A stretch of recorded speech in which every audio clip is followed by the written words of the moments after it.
ॐ नमो भगवते वासुदेवाय। ॐ नमो भगवते वासुदेवाय। ॐ अज्ञानतिमिरान्धस्य ज्ञानाञ्जनशलाकया चक्षुरुन्मिलितं येन तस्मै श्रीगुरवे नमः। श्रीचैतन्यमनोभीष्टं स्थापितं येन भूतले स्वयं रूप कदा मह्यं ददाति सपदान्तिकम्। वन्देऽहं श्रीगुरो श्रीयुतपदकमलं श्रीगुरुं वैष्णवांश्च श्रीरूपं साग्रजातं सहगणरघुनाथान्वितं तं सजीवं सावद्वैतं सावधूतं परिजनसहितं कृष्णचैतन्यदेवम् श्रीराधा कृष्णपादां सहगणललिता श्रीविशाखान्वितांश्च। हे कृष्ण करुणा सिन्धु दीनबन्धु जगत्पते गोपेश गोपिकान्त राधाकान्त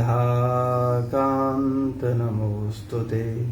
तप्तकाञ्चनि गौराङ्गी राधे वृन्दावनेश्वरी वृषभानुसुते देवी प्रणमामि हरिप्रिये।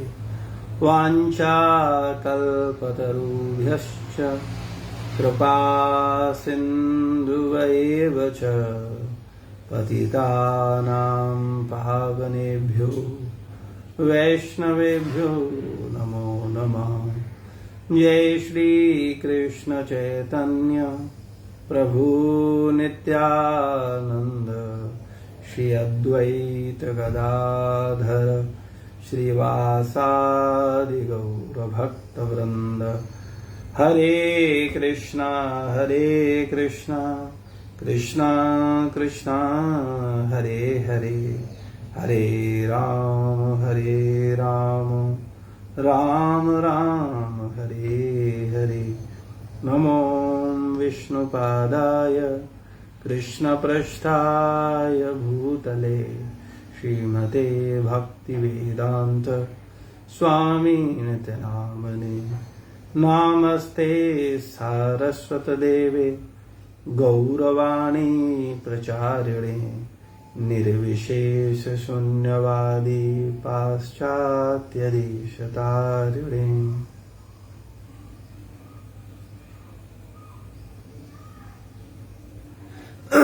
हरे कृष्णा। तो हम लोग नाम महिमा पर चर्चा कर रहे हैं। भगवान के नाम की विशेष महिमा है। जो नाम है वो भगवान से अभिन्न है। नाम और नामी में संसार में भेद होता है, लेकिन आध्यात्मिक जगत में या भगवान नाम और नामी में कोई भेद नहीं है। जो कार्य भगवान कर सकते हैं वही कार्य भगवान का नाम कर सकता है। तो हम सब लोग इस नाम महिमा की चर्चा क्यों कर रहे हैं? क्योंकि नाम के महत्व को हम समझ पाएं, जिससे कि हमारा भगवान के नाम में इंटरेस्ट जगे, जिससे हम बहुत ध्यान से भगवान का नाम जप कर पाएं और अपने चित्त को शुद्ध करके अपने मनुष्य जीवन को पूर्णता प्रदान कर पाए। क्योंकि मनुष्य जीवन पूर्णता प्राप्त करने के लिए मिला है। अन्य किसी योनि में व्यक्ति पूर्णता को प्राप्त नहीं कर सकता। केवल मानव जीवन में ही ये संभव है कि हम पूर्णता को प्राप्त कर सकते हैं। जैसा कि हम सब ने देखा है, हमारा जब जन्म होता है तो हम सब अज्ञानी होते हैं, मूर्ख होते हैं, और जैसे जैसे हम शिक्षा को प्राप्त करते जाते हैं वैसे वैसे हम अपने को पूर्ण करने की ओर अग्रसर होते जाते हैं। लेकिन भौतिक शिक्षा से सांसारिक पूर्णता को तो हम कर लेते हैं, सांसारिक जरूरतों को तो पूरा कर लेते हैं, लेकिन जो वास्तविक सुख की प्राप्ति है, जो आनंद की प्राप्ति है, जिसको पाना ही जीव मात्र का उद्देश्य है, वो प्राप्त नहीं हो पाता, क्योंकि हम जानते नहीं हैं कि वास्तविकता में ये आनंद कैसे प्राप्त किया जाए और आनंद वास्तव में है कहाँ। संसार में लोग संसारी जीवन जीते हुए उनको संसार के विभिन्न वैभवों में, संसार के विभिन्न पदार्थों में सुख का आभास होता है। उनको लगता है कि अगर वो इन सब वस्तुओं को प्राप्त कर लेंगे तो वो सुखी हो जाएंगे, लेकिन वास्तविकता इसके विपरीत है। संसार जितना जितना व्यक्ति के जीवन में बढ़ता जाता है, व्यक्ति उतना अधिक दुखी होता जाता है। हम सबका व्यक्तिगत अनुभव है। हम सब ने ये देखा है कि जितना संसार हमारे जीवन में बढ़ा है, उतने हम अधिक परेशान हुए हैं, उतने हम अधिक झंझटों में उलझे हैं, और मन या माया या भ्रमित होकर के हमको क्या लगता है कि बस सुखी होने ही वाले हैं, बस कुछ थोड़े से काम और बचे हुए हैं, ये पूरे हो जाएं फिर हम सुखी हो जाएंगे। तो इस तरह से व्यक्ति संसार में भटकता रहता है और भटकते भटकते भटकते भटकते अंतो गत्वा मृत्यु को प्राप्त हो जाता है, लेकिन उसको वास्तविक सुख की प्राप्ति नहीं हो पाती। तो बुद्धिमान जो मनुष्य है, जो बुद्धिमान व्यक्ति है, वो अपने आप से जिज्ञासा करता है, वो पूछता है कि वास्तव में असली सुख कहाँ है, मैं कौन हूं, भगवान कौन है, उससे मेरा क्या संबंध है। और जब मनुष्य के मन में ऐसे प्रश्न उठते हैं, तब वो गुरु की खोज करता है, सही मार्ग निर्देशक की खोज करता है, सही ग्रंथों को खोजता है, जिससे उसको जीवन का लक्ष्य मिल सके और वास्तविक उसका मार्ग निर्देशन हो सके और वो अपने जीवन में पूर्णता प्राप्त कर सके। तो इसलिए हम लोगों को नाम जप को बहुत गंभीरता से लेना चाहिए। तो मैं जानना चाहूंगा दीपिका माता जी, आपने सुबह शुरू कर दिया है सुबह सुबह नाम जप? अभी कितने लोग रेगुलर आ रहे हैं? जी प्रभु जी, शुरू कर दिया है। मोहिता माता जी आई थे और पुष्पा माता जी रेगुलर हैं और स्नेहा माता जी भी रेगुलर थे, तो भी उनकी कल थोड़ी तबीयत ठीक थी, कल से जी। और प्रीति माता जी? प्रीति माता जी भी रेगुलर। और अनुकोली माता जी? अनुकोली माता जी तो नहीं आए थे क्लास में। अच्छा, सुबह।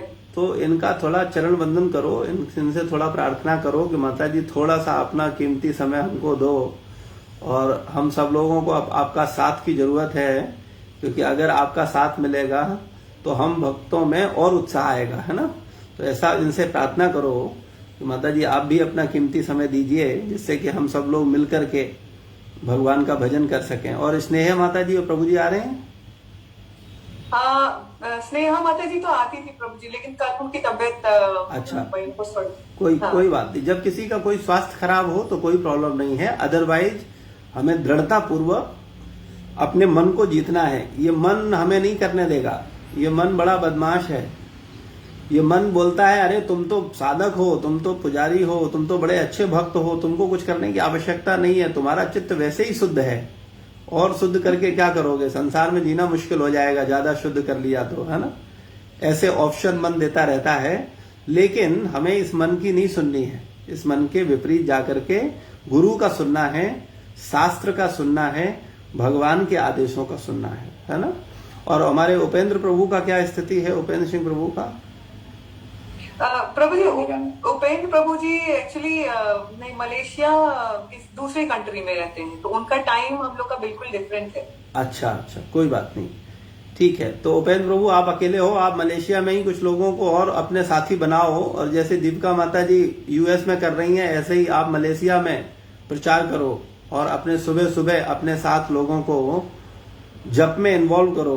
उपेंद्र प्रभु सुन पा रहे हैं जी? हरे कृष्ण प्रभु जी। हाँ, मैं मतलब मैंने कहा तो है अपने दोस्तों को, अभी तक सक्सेस नहीं मिली है।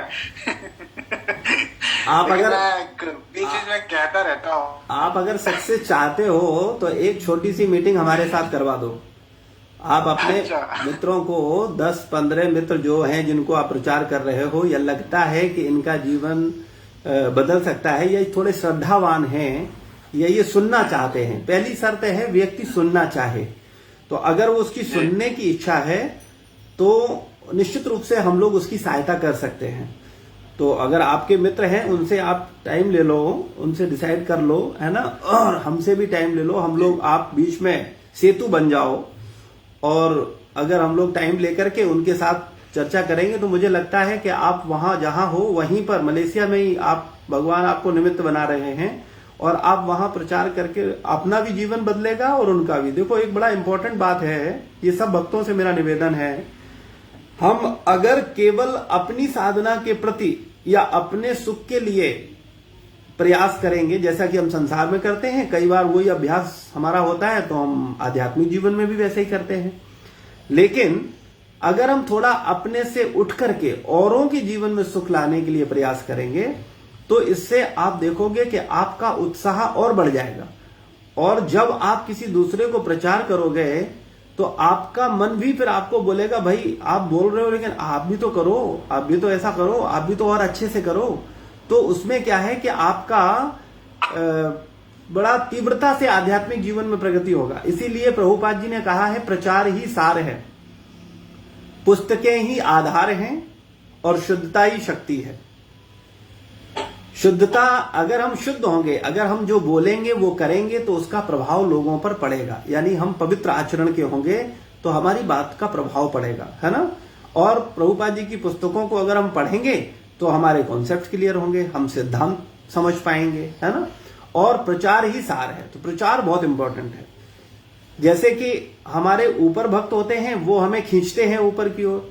इसी प्रकार से जब हम अपने नीचे लोगों को प्रेरित करते हैं या अपने साथ लोगों को जोड़ते हैं, इन्वॉल्व करते हैं, उनको भी भजन करवाते हैं, उनका ध्यान रखते हैं, उनकी सेवा करते हैं, तो फिर नीचे से वो लोग हमको और सपोर्ट करते हैं आध्यात्मिक जीवन में। तो नीचे से सपोर्ट मिल रहा है, ऊपर से खींचा जा रहा है, तो व्यक्ति जो है बड़ी तीव्रता से आध्यात्मिक जीवन में बढ़ता है। तो इसलिए मेरा निवेदन है आपसे, उपेंद्र प्रभु से, कि कृपया मलेशिया का उद्धार करिए और उसमें थोड़ा सा सहयोग करिए।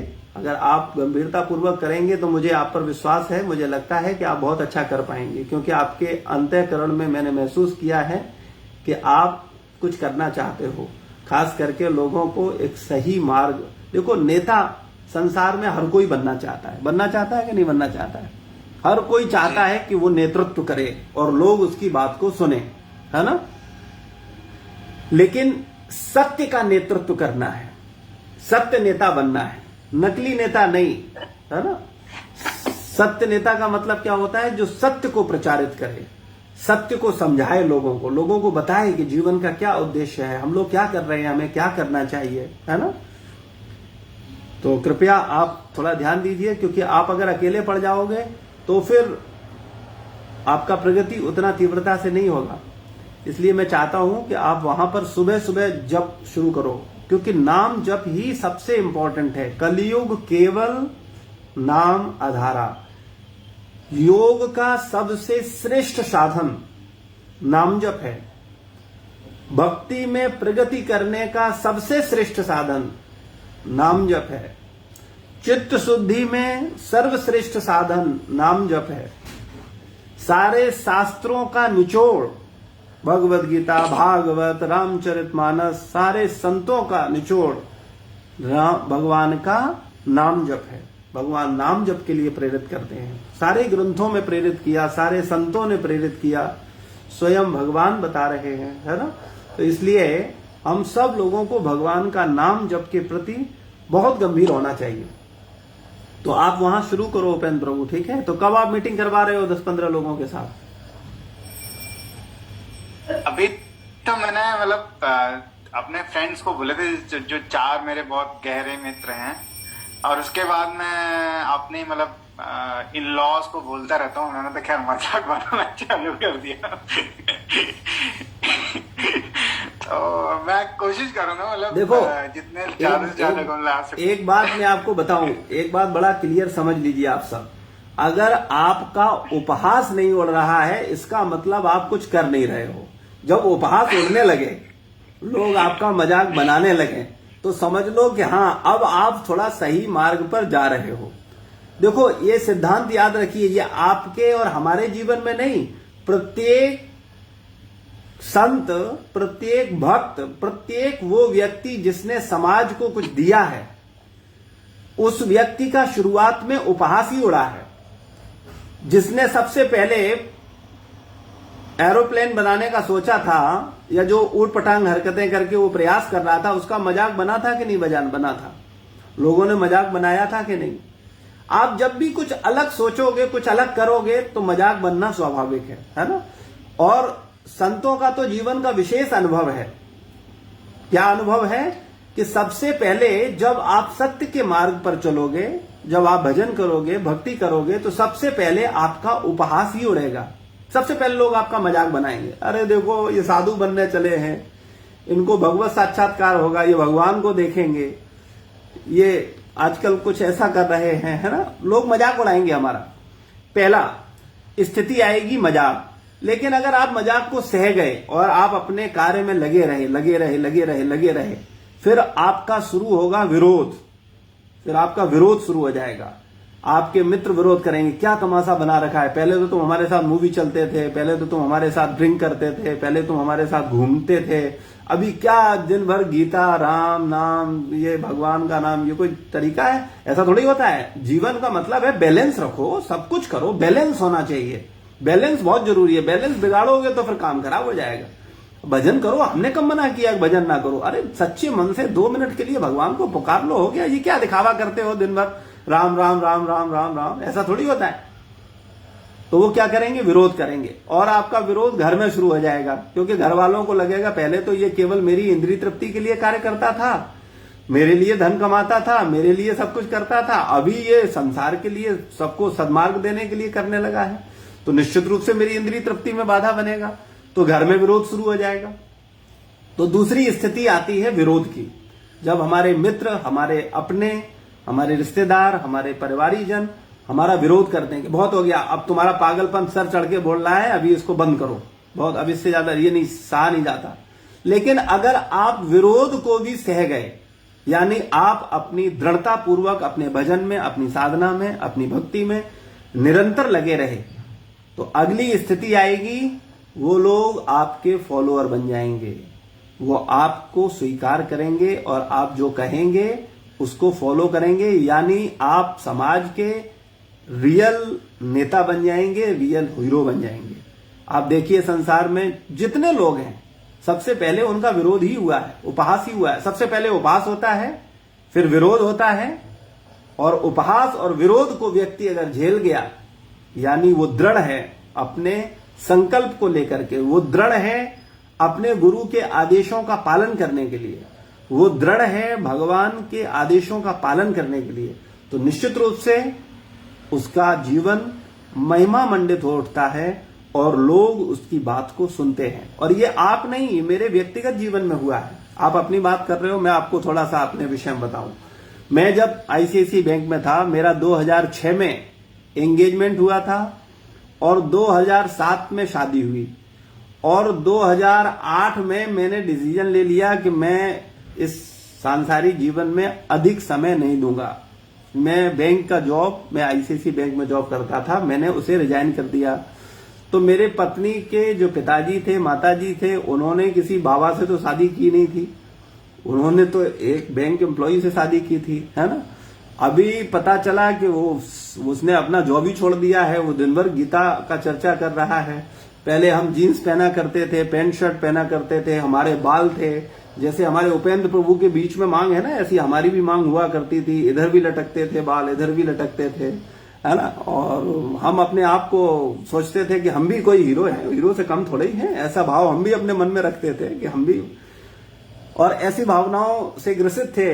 लेकिन भला हो भगवान के विशेष भक्तों का, जिन भक्तों का सानिध्य मिला, गुरु जी का सानिध्य मिला, परम पूज्य गोपाल कृष्ण गोस्वामी महाराज जी का कृपा मिला, उनके वचनों को सुना, उनके प्रवचनों को सुना, और भक्तों ने जो केयर किया, उसका परिणाम यह हुआ कि मैंने 2008 में डिसीजन लिया कि मैं अब ये सांसारिक जीवन में अधिक कार्य नहीं करूंगा। और लेकिन मैंने ये डिसीजन स्वयं नहीं लिया, क्योंकि अब मेरा जीवन मेरी पत्नी के साथ बन चुका था। तो मैंने अपनी पत्नी से अपने मन की बात को रखा कि देखो, चूंकि हम लोग जब एंगेजमेंट हुई थी तब से लेकर के अभी तक हम लोग एक एक बात शेयर करते थे। हम अपनी आध्यात्मिक चर्चा को डिस्कस करते थे, हम दोनों साथ सत्संग जाते थे, हम लोग देखते थे कि वास्तव में जीवन है क्या, सत्य क्या है। तो हम लोग काफी इस पर विचार करते थे। तो फाइनली जब मैंने विचार किया तो मैंने कहा कि और कोई साथ दे न दे, लेकिन कम से कम पत्नी का साथ देना बहुत इंपॉर्टेंट है, क्योंकि जब तक पत्नी साथ नहीं देगी तो निश्चित रूप से हम इस मार्ग में बहुत आगे नहीं बढ़ पाएंगे। ये तो मेरा जीवन ब्रह्मचारी जीवन होता तब ठीक था, फिर मुझे कोई फर्क नहीं पड़ता है। लेकिन अगर हम गृहस्थ आश्रम में हैं तो हमें अपने लाइफ पार्टनर से कोई बात छुपानी नहीं चाहिए और उसका पूरा साथ और सहयोग लेना चाहिए। तो मैंने भी अपनी पत्नी से शेयर किया। मैंने कहा भाई अब आप बताओ, मेरा ऐसा विचार है कि हम भगवान का भजन करें और भगवान की सेवा करें और भगवान की सेवा करके जीवन बिताएं। हम लोग बैंक की सेवा कर रहे हैं, हो सकता है आज हमारे पास इतना धन है, आज हमारे पास ये फ्लैट है, कल हो सकता है हम लोग और बड़ा कर लेंगे और धन कमा लेंगे। लेकिन मनुष्य जीवन तो कभी भी छूट जाएगा, शरीर कभी भी छूटेगा, और शरीर छूटेगा, मृत्यु होगा तो न फ्लैट साथ में जाएगा, न गाड़ी साथ में जाएगी, न धन साथ में जाएगा। तो हमको तो अगला जीवन फिर लेना है, तो वो जीवन कैसा होगा। तो हम लोग चर्चा कर रहे थे तो हमारी पत्नी ने कहा, चूंकि वो सत्संग में जाती थी, उन्होंने कहा कि आप बिल्कुल चिंता मत करो, भगवान भरण पोषण की व्यवस्था करते हैं और भगवान ही करेंगे। कोई ऐसा थोड़ी है कि आईसीआईसीआई बैंक हमारा भरण पोषण कर रही है। हमारा भरण पोषण करने वाला भगवान है, कोई कंपनी नहीं है। और उन्होंने बड़ी महत्वपूर्ण बात कही। क्या कहा कि वास्तविकता में संसार में इतने चींटे हैं, इतने कुत्ते हैं, इतनी बिल्लियां हैं, इतने हाथी हैं, इतने मगरमच्छ हैं, इतने कुत्ते हैं, इतने 84 लाख योनियों में जीव जंतु हैं, ये तो कोई कंपनी में नौकरी नहीं करते, इनका तो कोई फैक्ट्री नहीं है, लेकिन सबका भरण पोषण हो रहा है, सब खा पी रहे हैं। तो भगवान का हम लोग सेवा करेंगे, भगवान करें तो क्या हम लोगों के साथ नहीं हो? भगवान करेंगे, भगवान पर विश्वास रखें, भगवान करने वाले हैं। तो बस ये हमने डिसीजन लिया और 2008 में हमने जॉब छोड़ दिया और जॉब छोड़ करके हम वापस आ गए अपने जन्म स्थान। दिल्ली में हम जॉब करते थे, वहां से छोड़ करके 2008 में हम अपने जन्म स्थान इटावा वापस आ गए, यूपी में। और इटावा में आकर के हमने 2 लोगों के साथ सत्संग शुरू किया। दो लोगों को, क्योंकि मुझे लगा कि ये जो आध्यात्मिक ज्ञान है ये जन जन तक पहुंचना चाहिए, क्योंकि मैंने अपने गुरुदेव और परम गुरुदेव शील प्रभुपाद जी और अपने गुरुदेव परम पूज्य गोपाल कृष्ण गोस्वामी महाराज जी के प्रवचनों में अक्सर ये सुना था। वो कहते थे प्रचार करो, प्रचार करो, भगवान को ये सबसे प्रिय सेवा है। प्रत्येक व्यक्ति को भक्त बनाओ, स्वयं भक्त बनो और अन्यों को भक्त बनाओ। तो ये बात मेरे दिमाग के अंदर चली गई थी। और फिर मैंने 2008 के लास्ट में 8 से मैंने शुरुआत की इटावा में प्रचार, उत्तर प्रदेश में। और 2 भक्तों के साथ, 3 भक्तों के साथ हमने सत्संग की शुरुआत की। अपने घर में उनको बुलाते थे, उनको गीता तथा भागवत के उपदेश देते थे। उनको, हमारी पत्नी घर में प्रसाद बनाती थी, उनको प्रसाद खिलाते थे और उनके साथ चर्चा करते थे। और ऐसा निरंतर चलता रहा। कई बार कई भक्तों को हमने पर डे 6-6 घंटे दिया। एक एक व्यक्ति को 6-6 घंटे पर डे प्रचार किया। उनको घर पे भोजन कराते थे, उनको प्रचार करते थे, उनको बताते थे कि जीवन का क्या उद्देश्य है। और उस पीरियड में ऐसे ऐसे लोग हमारे संपर्क में आए जो शराब पीते थे, व्यभिचार करते थे, गलत आचरण था जिनका। और वो धीरे धीरे जब उन्होंने सत्य को सुना, समझा, जाना और उनको प्रेम मिला, उनको हम भोजन खिलाते थे, भगवान का प्रसाद भोग लगा करके जब वो भोजन करते थे साथ में और सत्संग सुनते थे, तो इससे एक बिल्कुल पारिवारिक वातावरण क्रिएट हुआ और वो लोग बहुत क्लोज हुए और हम सब मिल करके प्रचार करने लगे। और धीरे धीरे 3 से 4 हुए, 4 से 8 हुए, 8 से 16 हुए और धीरे धीरे बढ़ते चले गए भक्त। और उसके बाद फिर हम लोगों ने जन्माष्टमी उत्सव किए, रथ यात्राएं की। तो जब हम लोगों ने रथ यात्रा करी तो हमने फिर Vrindavan ISKCON, Delhi ISKCON, Kanpur ISKCON, Agra ISKCON, सारे आसपास के इस्कॉन के भक्तों को इनविटेशन भेजा, सबको बुलाया। तो जब सारे लोग वहां के भक्त अपनी अपनी बसों में से आए और हम लोगों ने जब यात्रा निकाली, तो जगन्नाथ रथ यात्रा इटावा में पहली रथ यात्रा थी जगन्नाथ जी की। यानी जगन्नाथ जी आए और आकर के वहां पर सबको दर्शन दिया, चाहे वो हिंदू हो, चाहे मुस्लिम हो, चाहे ईसाई हो, जीव मात्र को जगन्नाथ जी ने दर्शन किया। और सारे भक्त जो अलग अलग शहरों से आए थे, सब मृदंग करताल लेकर के आए, कोई बुक डिस्ट्रीब्यूशन कर रहा है, कीर्तन चल रहा है, भगवान का नाम जप हो रहा है पूरा। और इस तरीके से धीरे धीरे धीरे धीरे प्रचार को बढ़ाने लगे। तो कहने का तात्पर्य यह है कि हम अगर दृढ़ संकल्प हों तो सब कुछ संभव है। लेकिन इस यात्रा में जो यात्रा मैंने बताई है, ये बताने में तो 5 मिनट लग गए, 10 मिनट लगे, लेकिन इसमें कितनी कठिनाई आई, कितना उपहास हुआ, कितना विरोध हुआ, इसको शायद हम लोग नहीं समझ पाएंगे। क्योंकि जब आप सोचो एक व्यक्ति जो बैंक में जॉब कर रहा हो वो अपनी जॉब छोड़ दे, तो निश्चित रूप से फाइनेंशियल क्राइसिस तो होगी होगी। क्योंकि एक बार आपका एक फिक्स इनकम है, उसके बाद आपकी कोई इनकम नहीं है, तो आपको तपस्या करनी पड़ेगी, आपको अपनी भौतिक भोगों पे थोड़ा कंट्रोल करना पड़ेगा, आपको संयमित जीवन जीना होगा। तो भगवान की कृपा से रहा और धीरे धीरे धीरे धीरे बहुत सारे भक्त जुड़ते गए। और उसका परिणाम यह हुआ कि हम लोग सब भक्तों के साथ मिलकर के खूब आनंद लिया, हमने भगवान का भक्ति किया। लेकिन विरोध कितना हुआ, हमारे ही घर के लोग विरोध करने लगे, हमारे पिताजी विरोध करने लगे, हमारी दादी जी, हालांकि हमारी माता जी का हमेशा सपोर्ट रहा, हमारी माता जी ने हमेशा हमारी भावनाओं को समझा और उन्होंने हमेशा सहयोग किया। हालांकि पिताजी ने भी बहुत विरोध नहीं किया, लेकिन पिताजी बोलते थे, अरे तुम्हारा शादी हुआ है, 3-3 बेटियां हैं, कल को इनका भविष्य है, इनको शिक्षा देना है, इनकी शादी करना है, तो कैसे होगा, किस तरीके से होगा, तुमने क्या प्लानिंग की है, कैसे तुम्हारा परिवार चलेगा, कैसे तुम्हारा भरण पोषण होगा, कैसे ये सब होगा। तो मैंने कहा सबका करने वाला भगवान है, भगवान करता है, हमारा भी भगवान करेगा। अब आप सोचो, आप नौकरी छोड़ के बैठ जाओ और जब घर वाले आपको बोले आपको भगवान करेगा, तो लोग भगवान को भी गाली देना शुरू कर देते। अच्छा भगवान बैठे बैठाए दे देगा, तुम कुछ करोगे नहीं और भगवान आकर के तुम्हारा पेट भर जाएगा, तुम्हारे बच्चों की फीस जमा कर जाएगा, ऐसा थोड़ी होता है। तो तुमको क्या करना चाहिए, मेहनत करना चाहिए, तुमको नौकरी करनी चाहिए। तो मैंने कहा हम लोग बैंक की नौकरी करते हैं, लोग कंपनी की नौकरी करते हैं, लोग लाला की नौकरी करते हैं, हम भगवान की नौकरी कर रहे हैं। तो लोग जब भगवान की बात बोलते हैं ना, जब भगवान की नौकरी कर रहे हैं तो लोग बोलते हैं क्या पागलपन है, ऐसा थोड़ी होता। भगवान कहीं नहीं है, ठीक है, वो बोलने में ठीक है, 2 मिनट की पूजा तक ठीक है। ऐसा नहीं है कि भगवान तुम्हारा भरण पोषण कर देंगे, भगवान की फैक्ट्री चलती है और भगवान का तुम भजन करोगे तो तुम्हारा पेट भर जाएगा। इन पर लोगों को विश्वास नहीं होता। जब आप ऐसी बातें करोगे तो लोग आपको पागल घोषित कर देंगे, कहेंगे तो पागल हो गया है। और मेरे जितने रिश्तेदार थे, मेरे रिलेटिव थे, मेरे मिलने जुलने वाले थे, मेरे पड़ोसी थे, वो सब बोलते बोले ये तो पागल हो गया। बोले अच्छा खासा बैंक में नौकरी करता था, अच्छा खासा स्मार्ट बच्चा था, खिसक गया है बेचारे का दिमाग जो है वो थोड़ा सा डिस्टर्ब हो गया है, करताल लिए रहता है और हरे कृष्ण कृष्ण कृष्ण हरे हरे, हरे राम राम राम हरे हरे। और कोई भी व्यक्ति आ जाए उसको बस गीता के अलावा कोई बात नहीं है, बस घूम फिर के गीता गीता गीता और गीता। बोले भगवान ने ये कहा, भगवान ऐसा कहते हैं, भगवान ने ये बोला। बोले ये निश्चित रूप से पागल हो गया। तो मुझे मेरे रिलेटिव्स ने, मेरे परिवारीजनों ने और मेरे खास करके आप सोचो ससुराल पक्ष से कितना विरोध हुआ होगा, क्योंकि अच्छे खासे उन लोगों ने प्लानिंग की थी कि एक बैंक एम्प्लॉय से बेटी की शादी की है और नई शादी हुई है और साल भर भी नहीं हुआ, बेटा नौकरी छोड़ करके जमाई घर पे आ गया वापस और आकर के क्या कर रहा है, बोले करताल बजा रहा है और भगवान का कीर्तन कर रहा है। तो आप सोचो, तो इस तरह की प्रॉब्लम आती है। स्वाभाविक रूप से लोग विरोध करते हैं, लोग मजाक बनाते हैं और उनका विरोध और उनका मजाक होता क्यों है, क्योंकि वो जानते नहीं है कि वास्तविकता क्या है, सत्य क्या है। वो जितना समझते हैं उतना प्रतिक्रिया देते हैं। तो इसी प्रकार से जीवन रहेगा।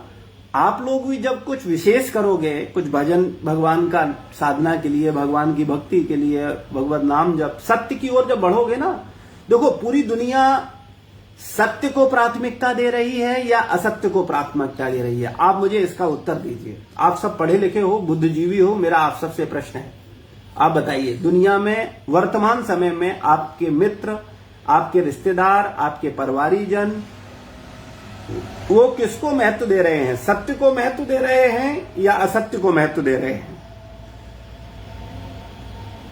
क्या विचार है उपेंद्र प्रभु?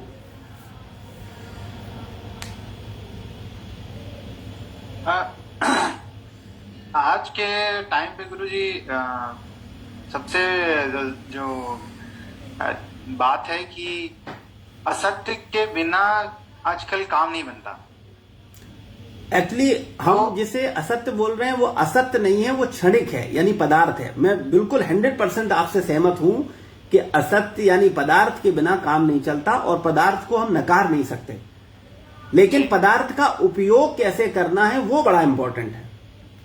ये शरीर पदार्थ है, धन पदार्थ है, संसार की चल अचल संपत्ति पदार्थ है।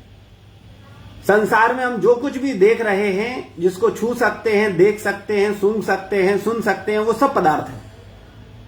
तो पदार्थ के बिना तो जीवन ही नहीं है देखा जाए तो मैं कब पदार्थ को नकारने की बात कर रहा हूं? मैं तो केवल पदार्थ के सदुपयोग की बात कर रहा हूं कि हम पदार्थ का उपयोग कैसे कर रहे हैं। मैंने ये कभी नहीं कहा कि हम पदार्थ को स्वीकार नहीं करेंगे, हम पदार्थ को छुएंगे नहीं, हमें पदार्थ से कोई मतलब नहीं है क्योंकि हम पदार्थ नहीं है। ऐसा नहीं है। हमें पदार्थ का उपयोग किधर करना? हम पदार्थ का उपयोग अपनी खुशी के लिए कर रहे हैं या भगवान की खुशी के लिए, गुरु की खुशी के लिए? बस इतनी सी बात है। पदार्थ का उपयोग ही व्यक्ति को सुखी करता है और पदार्थ का उपयोग ही व्यक्ति को दुखी करता है। धन सबके पास है, धन से लोग वेश्यावृत्ति करते हैं, धन से मांसाहार करते हैं, धन से शराब पीते हैं और उसी धन से हम भजन करते हैं, उसी धन से सत्संग करते हैं, उसी धन से हम भक्तों को आने जाने का व्यवस्था करते हैं, उसी धन से हम भक्तों को भोजन करवाते हैं, भक्तों को अच्छे स्थान पर रुकवाते हैं, उनको सेवा करते हैं, और जो लोग आते हैं उनको प्रसाद खिलाते हैं। तो बिना धन के, बिना पदार्थ के तो कुछ है ही नहीं। भाई मैं अगर आपको अभी जूम पर ये लैपटॉप में आपको मैं बोल रहा हूं तो ये लैपटॉप क्या है? ये भी पदार्थ है। इंटरनेट क्या है? ये सब संसार की जितनी चीजें हैं। तो हम लोगों ने कोई संसार की चीज छोड़ी नहीं है। न कपड़े छोड़े हैं, न खाना छोड़ा है, न सांसारिक वस्तुओं को छोड़ा है, न पत्नी छोड़ी है, न बच्चे छोड़े हैं, न परिवार छोड़ा है, न रिश्तेदार छोड़े हैं, न समाज छोड़ा है, न मित्र छोड़े हैं, कुछ भी नहीं छोड़ा है। बस उन सबको सही दिशा में लगाने का प्रयास कर रहे हैं और कुछ नहीं है।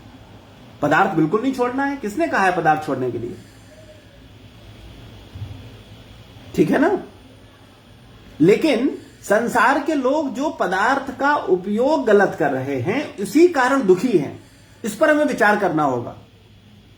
अगर वो सुखी होते, अगर वो अपनी बुद्धि से पदार्थ का जो इस्तेमाल कर रहे हैं, उस इस्तेमाल से अगर वो संतुष्ट होते, सुखी होते, तो निश्चित रूप से हम उनको डिस्टर्ब नहीं करते।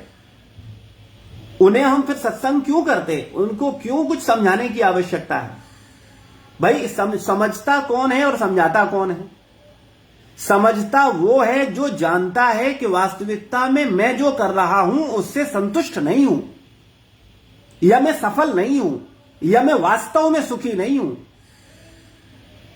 तो वो सुनता है, और सुनाने वाला जानता है कि वास्तविक सुख कहां है, वास्तविक सुखी कैसे हो सकते हैं, क्योंकि उसने उस सुख को लिया है, उस सुख को जाना है, इसलिए वो सुख दे सकता है। भगवत गीता में भगवान बोल रहे हैं ना, चौथे अध्याय के 34वें श्लोक में, तद विधि परणी पातेन पर प्रश्नेन सेव्या उपदेक्षते ते ज्ञानम ज्ञाननस्त तत्व दर्शना। तुम गुरु के पास जाओ, सत्य को जानने का प्रयास करो, वो तुम्हें सत्य का दर्शन करा सकते हैं, क्योंकि उन्होंने सत्य का दर्शन किया है। तो अगर सत्य का दर्शन है तभी कोई सत्य का दर्शन करा सकता है। तो कहने का मतलब है, बिल्कुल आप लोग ऐसा कतई कोई ना सोचे कि मुझे अपना परिवार छोड़ना है, मुझे अपना धन छोड़ना है, मुझे अपना घर छोड़ना है, मुझे अपना व्यवसाय छोड़ना है। नहीं, कुछ नहीं छोड़ना है। आप जो कर रहे हैं आपको वही करना है। उसके करने के साथ कैसे करना है, कैसे धन का उपयोग करना है, कैसे पत्नी बच्चों का उपयोग करना है, कैसे हमें स्वयं के शरीर का उपयोग करना है, बस इसको सीखना है। और भगवान ने जो चीजें हमको दी हैं, चाहे वो धन हो, चाहे वो प्रॉपर्टी हो, चाहे वो जो भी संसाधन भगवान द्वारा प्रदत्त हैं, उनका इस्तेमाल भगवान की सेवा में करना है। बस हो गया काम। इतना करने मात्र से आपको वास्तविक सुख मिलेगा। और अगर वास्तविक सुख मिलता है तभी व्यक्ति आगे प्रगति करता है। अगर उसको वास्तविक सुख नहीं मिलेगा तो कोई क्यों करेगा। आप देखो पूरा विश्व, शील प्रभुपाद जी 40 रुपए लेकर के अमेरिका गए थे उनके, और उसके बाद उनके शिष्यों ने ही उनकी मदद की, उनको सहयोग किया। उन्होंने जो कहा, अपना धन दिया, अपना श्रम दिया, अपना परिवार के साथ पूरा टाइम दिया, और प्रभुपाद जी जैसा बोलते थे वो वैसा करते थे, क्योंकि उनका प्रत्यक्ष निर्देशन हो रहा था और वो उनको सही मार्ग दे रहे थे। सेम उसी प्रकार से प्रभुपाद से चली आने वाली जो परंपरा के आचार्य हैं, उनके मार्ग निर्देशन में अगर हम भक्ति करेंगे तो निश्चित रूप से हम भी उसी लाभ को प्राप्त कर पाएंगे।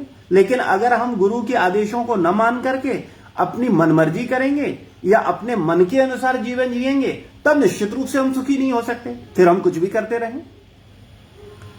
तो कहने का तात्पर्य केवल इतना है, हम में से किसी भी व्यक्ति को यह घबराने की आवश्यकता नहीं है कि अरे अब तो हम भजन करने लगे हैं, अब तो हमारा नौकरी छूट जाएगा, हमारा सेवा देखो। अब आप कहोगे कि आपने छोड़ दिया नौकरी, आपने क्यों छोड़ा, आप भी नौकरी करते रहते, नौकरी करते करते करते। बिल्कुल सही बात है, आप बिल्कुल सही कह रहे हो, लेकिन आपकी अपना इंटरेस्ट है।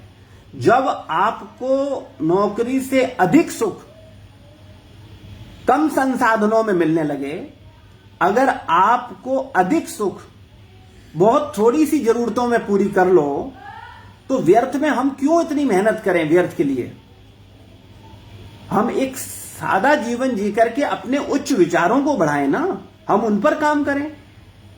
लेकिन मैं ये नहीं कह रहा कि आप भी ऐसा करो, हां, लेकिन अगर आपको अधिक सुख, अधिक आनंद भगवत भजन में मिलने लगे, भगवत सेवा में मिलने लगे, भगवत प्रचार में मिलने लगे, और आपके पास ऐसी व्यवस्था है या ऐसा विश्वास है भगवान के ऊपर, तो निश्चित रूप से आप भी वो डिसीजन ले सकते हो जो मैंने लिया है। लेकिन उस पर आपको व्यक्तिगत तपस्या करनी होगी, किसी को ब्लेम नहीं देना होगा। जैसे मैंने कभी किसी को ब्लेम नहीं दिया, ब्लेम नहीं किया कि अरे मेरा माइंड वॉश कर दिया, अच्छा खासा मैं 70-80 हजार रुपए कमाता था और मैंने मेरी नौकरी छुड़वा दी, और ये देखो वो भक्त लोग तो ऐसे ही हैं, कहीं का नहीं छोड़ते हैं, अच्छा खासा आकर के कर रहे थे, नौकरी छोड़ करके घर आ गए। क्योंकि अरे भाई मेरा खुद का डिसीजन था, मैंने देखा कि वास्तव में सुख मुझे कहां मिल रहा है, तो मैंने उस सुख को लिया। और आज भी मेरा जीवन, मैं अपने जीवन को शास्त्र के सिद्धांतों के अनुसार और गुरु के आदेशों के अनुसार जीने का प्रयास करता हूं, अपने मन के अनुसार या मेरे अनुगत्य या जिनको मैं शिक्षा दे रहा हूं उनके अनुसार नहीं। इस पर हमें विचार करना चाहिए। कई बार क्या होता है, लोग अपने गुरु की बात नहीं मानते, अपने चेलों की बात मानते हैं। तो ऐसे जो लोग हैं वो मूर्ख हैं। कई बार लोग अपने माता पिता की बात नहीं मानते, अपने पुत्रों की बात मानते हैं। ऐसे लोग मूर्ख हैं, ऐसे लोग नालायक हैं, क्योंकि उनका अपना ईगो सेटिस्फेक्शन होता है ना। आपके अनुयायी आकर के आपकी जय जयकार करते हैं, अरे वाह क्या बात है, दीप्ति माता जी तो बहुत अच्छी है, दीपिका माता जी देखो कितना भजन कर रही हैं, कितना अच्छा है, कितनी ऊंची डिवोटी है, देखो सुबह उठाती हैं। अब दीपिका माता जी, वाह देखो बिल्कुल सही पहचाना तुमने। और ऊपर वाले लोग तो डांटते रहते हैं मुझे, ये लोग थोड़ी पहचानते हैं मुझे, मैं कितनी महान हूं। तुम लोगों ने बिल्कुल सही पहचाना है, तुम्हारी मैं और सेवा करूंगी, आप चिंता मत करो, मैं 4 बजे ही उठा दूंगी तुमको, और तुम आओ जरा, कब खाने पे कब आ रहे हो, मैं तुम्हारे लिए अच्छा अच्छा व्यंजन बनाऊंगी, कब खाओगे आकर के। क्योंकि इनकी फॉल्स ईगो संतुष्ट कर रहे हो आप लोग। और अगर मुझसे बात करेंगे तो मैं डांटूंगा कि देखो ये आचरण तुम्हारा सही नहीं है, ये अभी साधना सही नहीं हो रही है, ये तुम्हारा व्यवहार ठीक नहीं है। तो माता जी क्या, थोड़ा इनसे दूर ही रहो, वो कुछ ना कुछ बोलते ही रहते हैं हमेशा। ठीक है, आओ आप लोग आया करो, आप लोग आओ, कब आ रहे हो, कब मिल रहे हो, अच्छा और सुनो, और आप थोड़ा बात करो फोन पे, है ना, क्योंकि मेरी ईगो संतुष्ट हो रही है। तो ये खाली दीपिका माता जी का प्रश्न नहीं है, ये हम सबका स्वभाव है, हम सबका स्वभाव, ये मन की प्रॉब्लम है, ये मन की बीमारी है। तो हमें मन की बीमारियों को समझना होगा, हमें गुरु और कृष्ण की बात माननी होगी, हमें और गुरु और कृष्ण को प्रसन्न करना होगा। हमें उनको प्रसन्न करने के लिए जगत छोड़ना पड़े तो जगत छोड़ देंगे। अनुयायी क्या चीज है, 4-6 अनुयायी क्या होते हैं, वो क्या करेंगे, वो अनुयायी थोड़ी मुझे दिशा देंगे। मुझे दिशा देने वाला गुरु है। मुझे मेरा ओम अज्ञान तिमिरान्धस्य ज्ञानांजन शलाकया चक्षुरु मिलितमेन तस्मै श्री गुरुवे नमः। किसने मुझे ज्ञान दिया, किसके ज्ञान के कारण मेरी आंखें खुली, किसके ज्ञान के कारण मुझे सही मार्ग मिला, वो इंपॉर्टेंट है। तो इसलिए हमें स्वविवेकी होना चाहिए, अंधानुगमन नहीं करना चाहिए। हमको विचार करना चाहिए कि वास्तव में हमें करना क्या है, हमारे जीवन का उद्देश्य क्या है। तो हम लोगों को कुछ करना होगा, है ना। और मनुष्य जीवन कुछ करने के लिए मिला है, आम पशुओं की तरह जीवन जीने के लिए नहीं मिला कि बस खाओ पियो सो और बस हो गया। कई बार लोग पूरा जीवन ऐसे ही बिता देते हैं, बिल्कुल कुएं के मेंढक जैसा। कुएं में जन्म लेते हैं, कुएं में बड़े होते हैं, कुएं में पढ़ते हैं, कुएं में नौकरी करते हैं, कुएं में संतान उत्पन्न करते हैं, कुएं में बूढ़े होते हैं और कुएं में मर जाते हैं। बस हम लोगों की भी यही स्थिति है। अपने घर में 4-4, 10 लोगों के बीच में बस हम बड़ा खुश हो लेते हैं। वास्तविकता यह है कि हम निकलें और समाज को जगाएं। लेकिन कब समाज को जगाएंगे? पहले खुद तो जगें। जन्म सार्थक करी कर परोपकार। परोपकार करने के लिए पहले जन्म तो सार्थक करना पड़ेगा। पहले खुद तो भजन करें, पहले खुद तो सही मार्ग पे आएं। एक विचार करने वाली बात यह है कि जब हम किसी को फॉलो नहीं कर रहे हैं तो कोई हमें क्यों फॉलो करेगा? सब खराब है, केवल हम अच्छे हैं। ये तो अपने आप में एक बीमारी है। तो इसलिए हमें, जब तक हम शरणागत नहीं होंगे, हम लोगों को शरणागत कैसे कर पाएंगे? हम अगर अपनी अथॉरिटी की, अपने सीनियर वैष्णवों की, अपने गुरुदेव की, शिक्षा गुरु, दीक्षा गुरु, इनका अगर बात नहीं मानेंगे, प्रभुपाद जी की बात नहीं मानेंगे, तो हम अन्यों को कैसे कोई सही बात दे सकते हैं? हम अन्यों को कैसे सही मार्ग पर ले जा सकते हैं? कल आज आपको जो बात सुन रहे हैं वो आज आपकी इसलिए सुन रहे हैं क्योंकि उनसे आपको कुछ लाभ मिल रहा है। आप उनको खिलाते हो, आप उनकी ईगो संतुष्ट करते हो, वो आपकी ईगो संतुष्ट करते हैं। लेकिन कल वो जब देखेंगे कि आप किसी को फॉलो नहीं कर रहे हो, आप किसी की बात नहीं मान रहे हो, तो वो भी आपकी बात नहीं मानेंगे। तो इसलिए हमें अपने आचरण से सिखाना है, हमको आदर्श व्यवहार करके सिखाना है, हमको सत्य बोल करके सिखाना है। और मनुष्य जीवन इसीलिए मिला है कि हम वास्तविकता में सत्य को जान सकें, सत्य को पहचान सकें और खूब आनंद लें।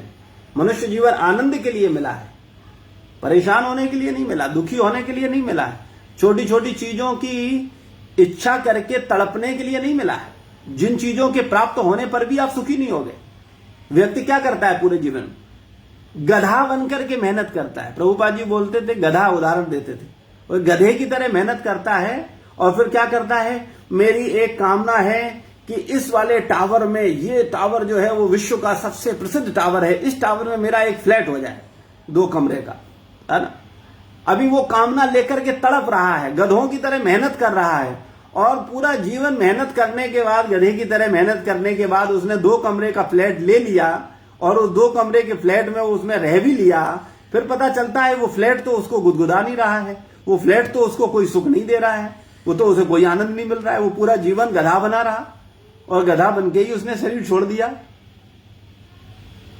तो हमें विचार करना चाहिए, वास्तव में मेरे जीवन का उद्देश्य क्या है? मैं कार्य कर रहा हूं आनंद प्राप्त करने के लिए या दुख प्राप्त करने के लिए? हम दुखी होने के लिए मेहनत कर रहे हैं या सुखी होने के लिए? मेहनत तो सब करते हैं, भक्त लोग कम मेहनत करते हैं। आप देखिए सुबह 4 बजे से उठ जाते हैं। आप देखिए आप भक्तों को जीवन दिनचर्या देखेंगे, वो संसारी लोगों से अधिक मेहनत करते हैं। भक्त जीवन का मतलब आलसी जीवन नहीं है। भक्त उठ जाते हैं 3, 3:30 बजे, उठ के स्नान करते हैं, तैयार होते हैं, जप करते हैं, मंगला आरती अटेंड करते हैं, साधना करते हैं, भजन करते हैं, और सुबह से लेकर शाम तक लोगों से मिलते हैं, बात करते हैं, प्रचार करते हैं, और कब रात होती है पता ही नहीं चलता। तो कहने का मतलब है हम लोगों को आलसी जीवन नहीं जिए। भक्त जीवन का मतलब आलसी जीवन नहीं है। कई बार क्या होता है, जब हम धन चाहते हैं तब तो हम बहुत मेहनत करते हैं, और जब हमको लगता है बोले अरे कुछ नहीं, संसार बेकार है, कोई फायदा नहीं है, काहे के लिए इतनी मेहनत करो, तो अच्छा सा चादर लेते हैं और लेटते हैं और सो जाते हैं। बोले अब बहुत हो गया, कुछ नहीं, संसार में कुछ नहीं है जी, कोई फायदा नहीं है, आराम से सोने दो, रेस्ट करने दो, बस। जीवन में आलसी हो जाते हैं लोग। तो आलसी बनना भक्त का काम नहीं है। भक्त अधिक से अधिक मेहनत करता है, अधिक से अधिक लोगों के पास जाता है, बात करता है, अपना जीवन बदलता है और अन्यों को बदलता है। तो इस पर हम सबको प्रयास करना चाहिए। तो सारे लोग, तो हम लोग कहाँ बात कर रहे थे, देखो बात होते होते कहाँ पहुंच गई। तो हम लोग चर्चा कर रहे थे कि कौन कौन जप में आ रहा है। तो कितने और भक्त हैं मैं देख रहा हूँ। सुगंधा माता जी हैं, अनुपमा सिंह हैं, सोनिया माता जी हैं, संगीता माता जी हैं। राहु जी, सुगंधा माता जी और रेणु माता जी आज मतलब सुगंधा माता जी फर्स्ट टाइम ज्वाइन किए हैं। आपने नंबर ऐड किया था और माता जी शायद सिएटल पोर्टलैंड में। जी जी जी, ठीक है। माता जी का नंबर मुझे भेजा था मुझे किसी भक्त ने, तो मैंने उनको सोचा आप लोगों के साथ जुड़ें जिससे वो वहीं इन्वॉल्व हों। तो आप सब लोग मिलकर के कृपया जप करिए, सुबह सुबह सब लोग आइए, है ना। और इनका एक अटेंडेंस सीट जो है ना, वो मेरे पास एक मैसेज व्हाट्सएप कर दिया करो आप कि कौन कौन भक्त आ रहा है पंचुअलिटी से, कौन नहीं आ रहा है, ठीक है ना। इसका आप थोड़ा ये सेवा करो जिससे मैं देख पाऊं कि कौन सिंसियर है और कौन सिंसियर नहीं है। क्योंकि कुछ सिंसियर लोगों के साथ ही कुछ अच्छा किया जा सकता है। उनका जीवन, देखिए जीवन उसी का बदला जा सकता है जो स्वयं बदलने को तैयार है, जो सुनने को तैयार, जो सुनने को ही तैयार नहीं है, मानने को ही तैयार नहीं है, उससे कुछ नहीं हो सकता। वो तो फिर अपने मन का ही दास है और मन का ही दास रहेगा और मन का दासता करते हुए ही शरीर छोड़ेगा और पशु जीवन में जाएगा, नारकी जीवन में जाएगा। तो उसने अपनी अगर जीवन उसने डिसाइड कर ही रखा है कि उसे पशु जीवन में जाना है, तो उसे भगवान भी नहीं बचा सकते, हम और आप क्या हैं। तो इसलिए हम सब लोगों को बहुत गंभीरता पूर्वक जप करना है। हम ये नहीं कहते कि आप बहुत अधिक प्रयास करो, बहुत सरल प्रयास। आप 2 माला से शुरू करो, आप 3 माला से शुरू करो, आप 4 माला से शुरू करो, लेकिन करो। आप आओ, आप भक्तों के संग में बैठो, आप करो। मैं आपके ऊपर कोई अनावश्यक वर्णन नहीं देना चाहता, आपके ऊपर एक्स्ट्रा प्रेशर नहीं लेना चाहता। मैं चाहता हूं कि आपका जीवन बदले, आपके जीवन में आनंद आए, आप वास्तविक सुख को प्राप्त कर सको। तो इसलिए आप लोगों को क्या करना है, बहुत सरल तरीके से आसानी से आइए सुबह सुबह। कोई जरूरी नहीं है कि आप एकदम 4 बजे उठ के आ जाइए, आपसे नहीं होता है, कोई बुराई नहीं है। आप जब उठो तब आ जाओ। कोशिश करो कि हम ब्रह्म मुहूर्त में उठें, जल्दी उठें। लेकिन मान लो हमारी आदत एकदम बुरी पड़ी हुई है, तो अभी एकदम नहीं सुधरेगा, तो आप एकदम कुछ बदलाव मत लाओ। बस क्या करना है, कोशिश करो कि जब उठो तब आ जाओ, है ना। तो इससे क्या होगा, भक्त लोग तो 16 माला कर ही रहे हैं जूम पर, तो जब वो कर रहे हैं तो उनके साथ में आप जब उठोगे तो शामिल हो जाओगे। उनका हो सकता है 12वां माला चल रहा हो, आपका हो सकता है वो पहला माला शुरू हो, लेकिन कम से कम आप भक्तों के संग में माला तो कर लोगे। तो इसलिए आप सब भक्तों को संग में जरूर आना चाहिए और मिलकर के प्लानिंग बनानी चाहिए, कैसे हम प्रचार करें, कैसे हम लोगों को अधिक से अधिक भगवत भक्ति में जोड़ें और उनको भक्त बनाएं। हम स्वयं सत्य के मार्ग पर चलें और उनको भी ले चलें। तो खैर, हम लोग नाम महिमा पर चर्चा कर रहे हैं, हम लोग उस पर आगे बढ़ते हैं। नाम के द्वारा, ये नाम जप के द्वारा जब हम नाम जप करेंगे तो वास्तविकता में हमें भगवान का वास्तविक स्वरूप प्रकट होता है, हमको हमारा स्वरूप प्रकट होता है कि वास्तव में हम कौन हैं। अभी हम अपनी जो पहचान अपने नाम, अपनी जाति और अपने शरीर से कर रहे हैं, ये वास्तविक पहचान नहीं है। हमें हमारी वास्तविक जो स्वरूप है वो प्रकट होगा, लेकिन कब होगा, जब हम नाम जप ध्यान पूर्वक करेंगे। नाम ही नहीं करेंगे, साधना ही नहीं करेंगे तो फिर संभव नहीं है। तो नाम जप हमको बहुत ध्यान पूर्वक करना होगा। अगर हम ध्यान पूर्वक नाम जप करेंगे तो निश्चित रूप से हमारा जीवन पवित्र होगा। नाम द्वारा जो हमारा वास्तविक स्वरूप है वो प्रकट होता है। श्रील भक्त विनोद ठाकुर सम्यक व्याख्या करते हैं कि जीव की सिद्धि देह अथवा स्वरूप का अनुभव जो रागानुगा भक्ति साधना के लिए है, देह अथवा स्वरूप का अनुभव जो रागानुगा भक्ति साधना के लिए आवश्यक है, उसका प्रकटन कृष्ण के पवित्र नाम की कृपा द्वारा होता है। सामान्यतः भाव भक्ति के स्तर पर व्यक्ति को अपने स्वरूप का साक्षात्कार होता है। सिद्ध के सफलता के इस स्तर पर जो प्रेम भक्ति की पूर्णावस्था है, कृष्ण के नित्य परिकरों में से एक के हृदय से साधक के हृदय में श्री कृष्ण के शुद्ध सत्व अथवा स्वरूप शक्ति का संचार होता है। इसके परिणाम स्वरूप व्यक्ति को अपने वास्तविक स्वरूप और विशिष्ट गुणों का ज्ञान होता है। अतः पवित्र नाम के शुद्ध जप से व्यक्ति अपनी वास्तविक स्थिति यानी आत्म साक्षात्कार को प्राप्त कर सकता है।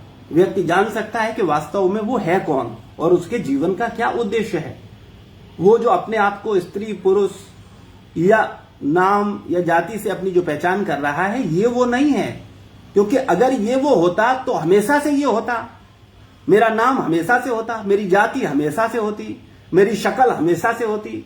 तो न तो शक्ल मेरी हमेशा से है, न जाति मेरी हमेशा से है, न नाम मेरा हमेशा से है, न स्त्री में हमेशा से हूं, न पुरुष में हमेशा से हूं। तो मैं वास्तव में हूं कौन?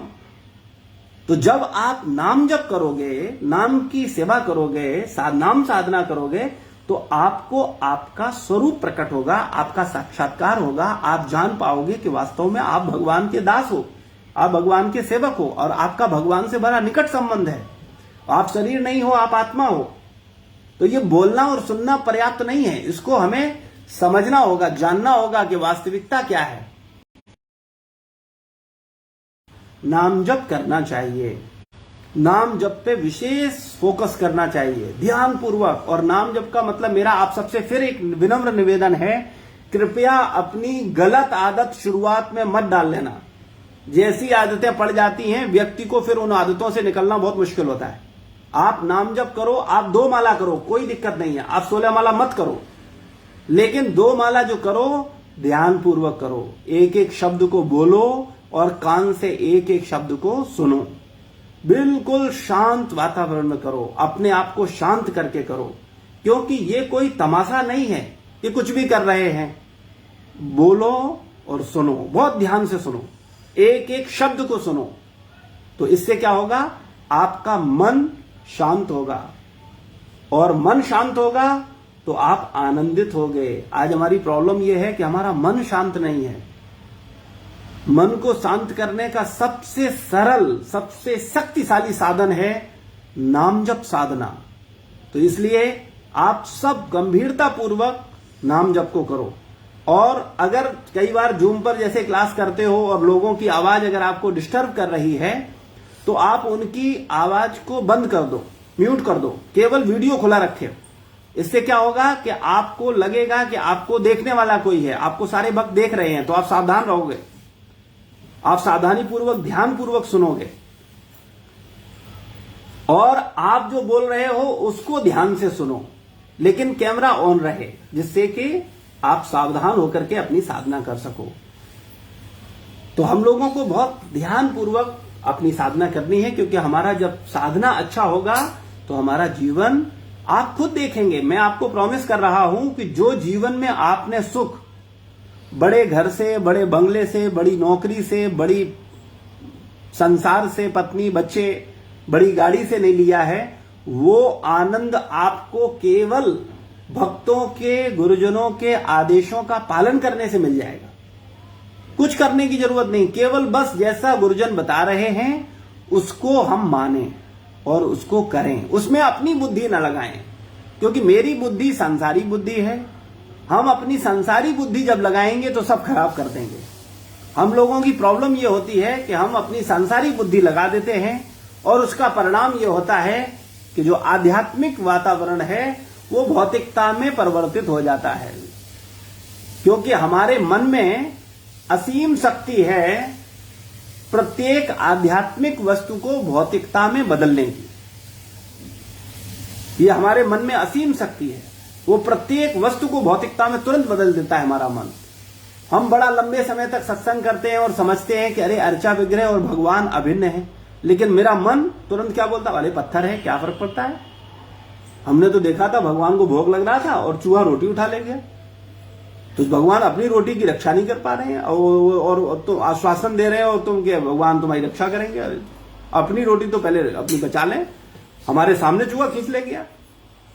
तो हमारा मन क्या कहता है, तुरंत प्रत्येक आध्यात्मिक वस्तु को भौतिकता में बदल देता है। तो हमें मन का नहीं सुनना है, मन का सुनेंगे तो निश्चित रूप से हम गंभीर नहीं हो पाएंगे। इसलिए हमारा आप सबसे निवेदन है, कृपया बहुत गंभीरता पूर्वक अपने मन को नियंत्रित कीजिए। ये मन मार देगा, ये बात बिल्कुल ध्यान से समझिए। ये मन की सेवा करते करते, मन की मानते मानते मन आपको ऐसी स्थिति पर ले जाएगा कि आपको कहीं का नहीं छोड़ेगा। ना आप पत्नी के रहोगे मन की मानोगे तो, न पति के रहोगे, न बच्चों के रहोगे, न संसार के रहोगे, न गुरु के रहोगे, न भगवान के रहोगे। ये ऐसी स्थिति कर देगा तुम्हारी कि तुम कहीं के नहीं रहोगे। इसलिए जो व्यक्ति मन की सुनता है उसका सर्वनाश निश्चित है। और बुरा मत मानना, अभी हम लोगों का सबसे क्लोज, सबसे अंतरंग अगर कुछ है तो मेरा मन ही है। हमारा मन जैसे जैसे हमें बोलता रहता है, हम वैसे वैसे चोरी छुपे कुछ भी करते रहते हैं।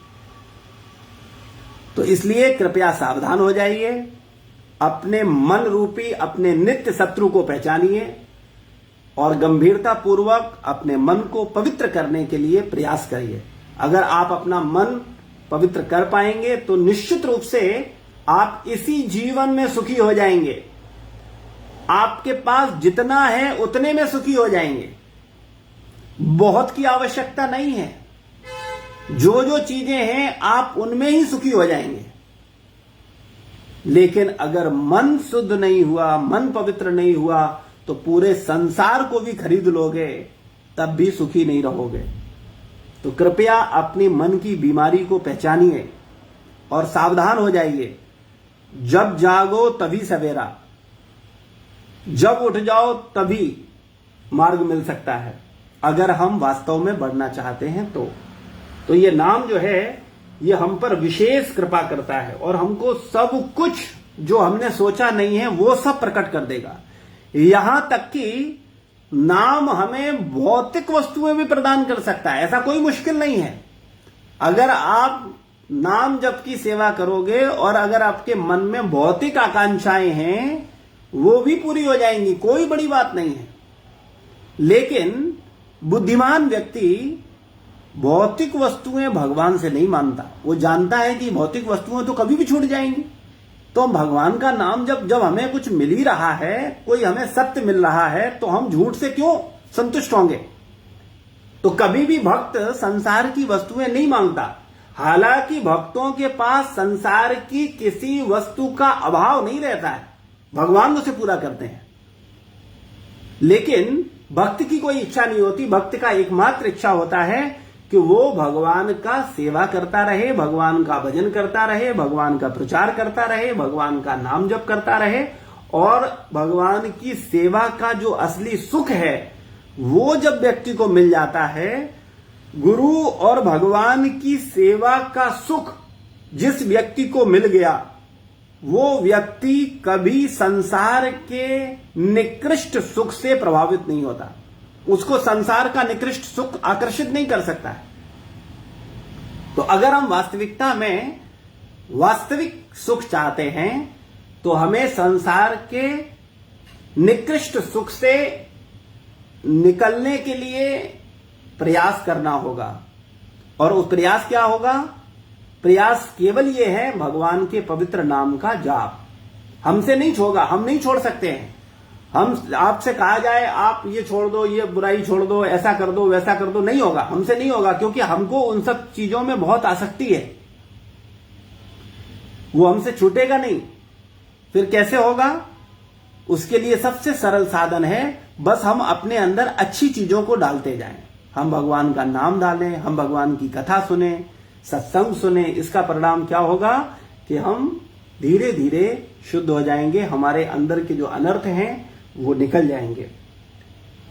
हमारे जो आचार्य हैं, भक्ति सिद्धांत सरस्वती महाराज, गौर किशोर दास बाबा जी महाराज, भक्ति विनोद ठाकुर, जगन्नाथ दास बाबा जी महाराज, वो आचार्य हमको क्या बोलते हैं? वो बताते हैं कि वास्तविकता में हम अपनी सिद्ध देह को जान सकते हैं। कैसे? एक बार श्री गौर किशोर दास बाबा जी ने एक गृहस्थ अनुयायी से उनके सिद्ध यानी सफल प्रणाली अर्थात एकादश भाव दीक्षा के लिए निवेदन किया। बाबा जी महाराज ने कहा कि हरे कृष्ण महामंत्र ही सिद्ध मंत्र है। उन्होंने क्या कहा कि भगवान का जो महामंत्र है ये सिद्ध मंत्र है। इस मंत्र में परम भगवान श्री कृष्ण का वास्तविक स्वरूप, सिद्ध रूप तथा सब जीवात्माओं के सिद्ध रूप निहित हैं। यदि तुम शुद्ध पवित्र भाव से भगवान के इस महामंत्र का जप करोगे तो महामंत्र के प्रभाव से धीरे धीरे कृष्ण का जो दिव्य स्वरूप है, उनका गुण है, उनकी लीलाएं हैं, वो स्वाभाविक प्रकाशित हो जाएंगी। आप भगवान का वास्तविक स्वरूप देख पाओगे। आप भगवान के गुण, भगवान का स्वरूप, भगवान की लीलाएं, ये सब प्रकट हो जाएंगी। कैसे? भगवान का नाम जप करने से। तो नाम जप में बड़ी शक्ति है। लेकिन कैसे नाम जप करना है? अपराध रहित होकर के। जो 10 नाम अपराध हैं, उनसे रहित होकर के करना है।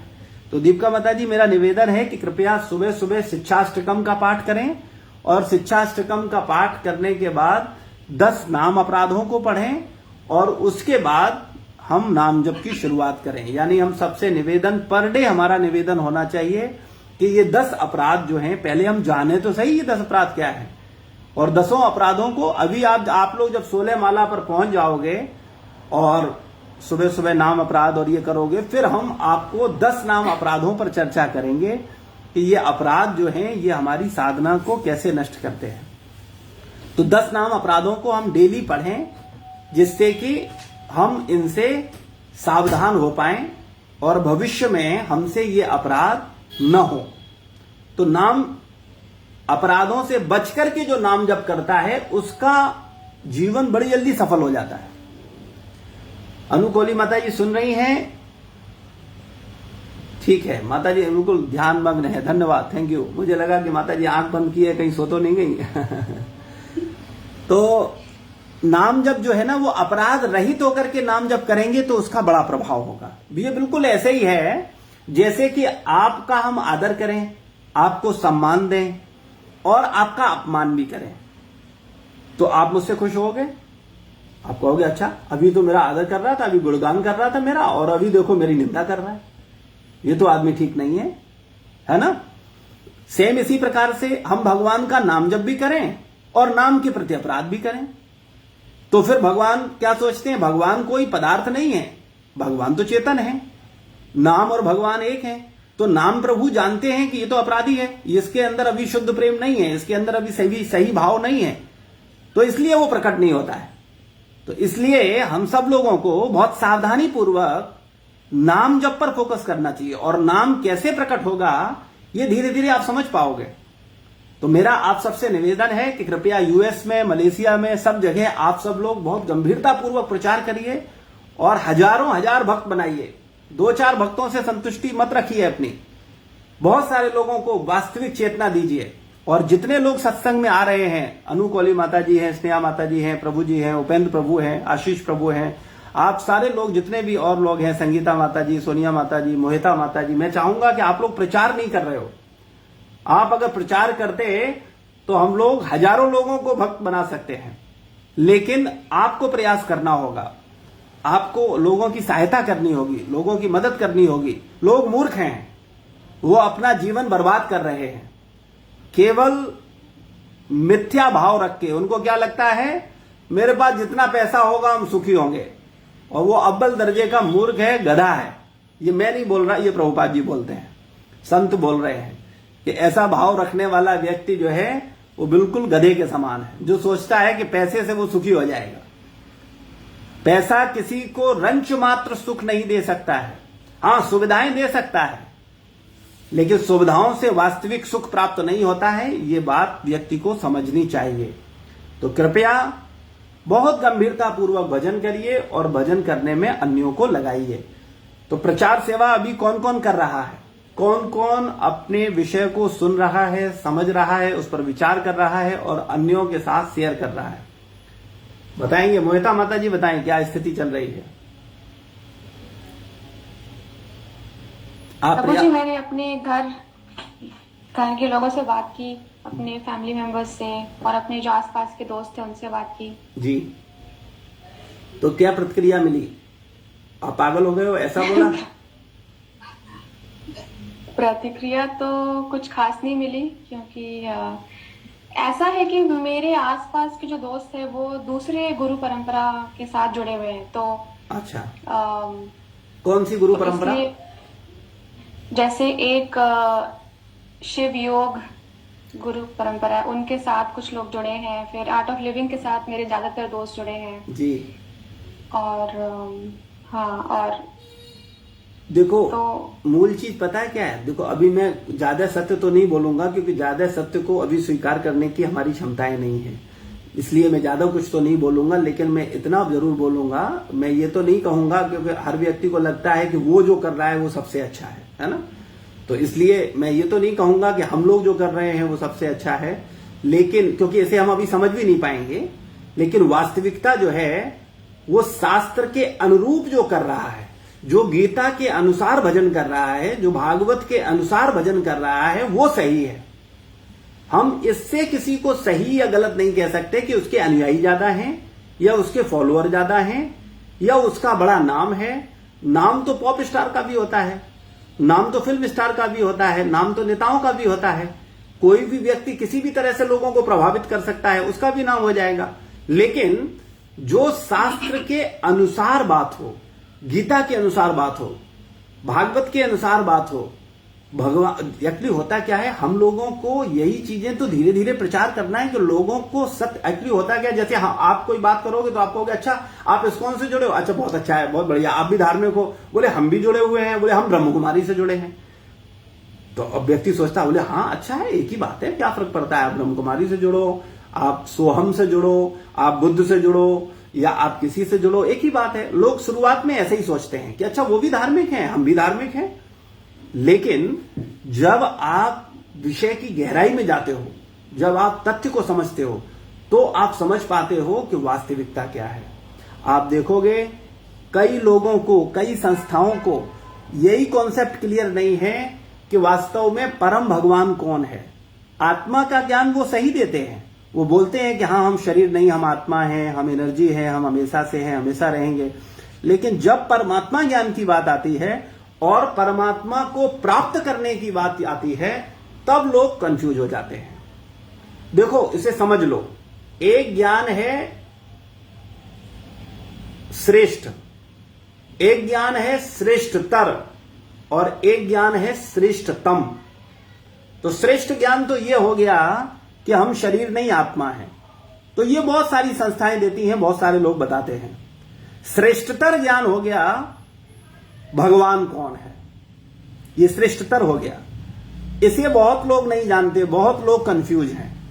और श्रेष्ठतम वो ज्ञान है जिससे उनको प्राप्त किया जा सकता है, जिससे उनका साक्षात्कार किया जा सकता है, जिससे उनसे बात की जा सकती है।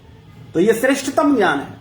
और इस श्रेष्ठतम ज्ञान पर आकर के 99.9% लोग फेल हो जाते हैं। क्यों? क्योंकि वो शास्त्र की बात को एज इट इज स्वीकार नहीं कर रहे हैं, बहुत सारे लोग। लेकिन हमको सबका सम्मान करना है, किसी का भी अपमान नहीं करना है या किसी को नीचा नहीं बोलना है, क्योंकि उससे क्या होगा, उनकी भावनाओं को ठेस लगेगी। तो हमको किसी की भावनाओं को ठेस नहीं पहुंचानी है, हाँ, लेकिन लोगों को सत्य जरूर देना है, लोगों को सत्य जरूर समझाना है। और वो हमें गीता के आधार पर हमें बात करनी चाहिए। जब भी हम किसी को प्रचार करें या जब भी हम किसी को बताएं, तो हम बोलें श्रीमद् भगवद गीता के 2 अध्याय के 13वें श्लोक में भगवान ने ऐसा बोला है, 4 अध्याय के 34वें श्लोक में भगवान ने ऐसे बोला है, 18वें अध्याय के 68वें श्लोक में भगवान ने ये कहा है। तो हमको वास्तविक चीज को फॉलो करता है ना। इसको मैं प्रचार के उद्देश्य से एक बात बोल रहा हूं जिसको हम समझ सकते हैं, क्योंकि कई बार जब संस्था या उसकी बात आती तो हम बोलते हैं नहीं नहीं तुम उसको फॉलो कर रहे हो, हमको ना इस्कॉन को फॉलो करना है, ना श्री श्री को फॉलो करना है, ना और किसी को फॉलो करना है, हमें गीता को फॉलो करना है, हमें भागवत को फॉलो करना है। जब इस्कॉन नहीं था तब भी गीता थी, जब अन्य ब्रह्म कुमारी नहीं था, अन्य नहीं थे तब भी गीता थी, अन्य संस्थाएं नहीं थी तब भी गीता थी, अन्य गुरु नहीं थे तब भी गीता थी, भागवत थी। तो भगवत गीता, भागवत और गुरु की बात को ध्यान से सुने तो निश्चित रूप से हमारे कॉन्सेप्ट क्लियर होंगे और हम सत्य को समझ पाएंगे। तो बहुत अच्छा है कि आप प्रयास कर रहे हो और आपके जो लोग हैं, जो लोग जुड़े हैं, उनको सबको सम्मान करो, लेकिन उनको सत्य अवश्य बताओ कि कलयुग केवल नाम आधारा, कलयुग में भगवान के पवित्र नाम का जाप ही सर्वश्रेष्ठ साधन है। और धीरे धीरे आप जिन चीजों को सीख रहे हो, जिनको समझ रहे हो, उनको उनसे शेयर करो। और उनको ही नहीं, और लोग, बहुत सारे लोग हैं संसार में जो लोग कहीं नहीं जुड़े हैं, क्योंकि जो जुड़े हैं उनको किसी मार्ग पर लाना या उनको सही मार्ग पर लाना थोड़ा मुश्किल होगा, क्योंकि उसके लिए आपको विशेष ज्ञान चाहिए, विशेष नॉलेज चाहिए, और उनके प्रत्येक प्रश्न का उत्तर देने के लिए आपके पास उतना शास्त्र का, गुरुजनों का ज्ञान होना चाहिए। तब आप उनको रोक पाएंगे, उनको समझा पाएंगे और उनको बता पाएंगे। तो अभी शुरुआत में आप किसी भी ऐसे व्यक्ति को हस्तक्षेप ना करें जो व्यक्ति ऑलरेडी कहीं जुड़ा हुआ है। हाँ, उसको प्रेरित जरूर करें, उसको बताएं कि आप क्या कर रहे हो, वास्तविकता क्या है, उससे चर्चा जरूर करें, और वो जहां जुड़ा है उसका भी सम्मान करें। उसको कभी ऐसा ना बोलें कि वो गलत है या वो सही नहीं है। ये बोलने से क्या होगा, फिर उसको ठेस पहुंचेगी, फिर वो आपकी बात सुनेगा ही नहीं। तो इसलिए हमको सबको सम्मान देना है, लेकिन सत्य जरूर समझना है कि वास्तविकता क्या है, और सत्य समझना है और सत्य ही समझाना है। तो जो और लोग हैं उनको प्रयास करें।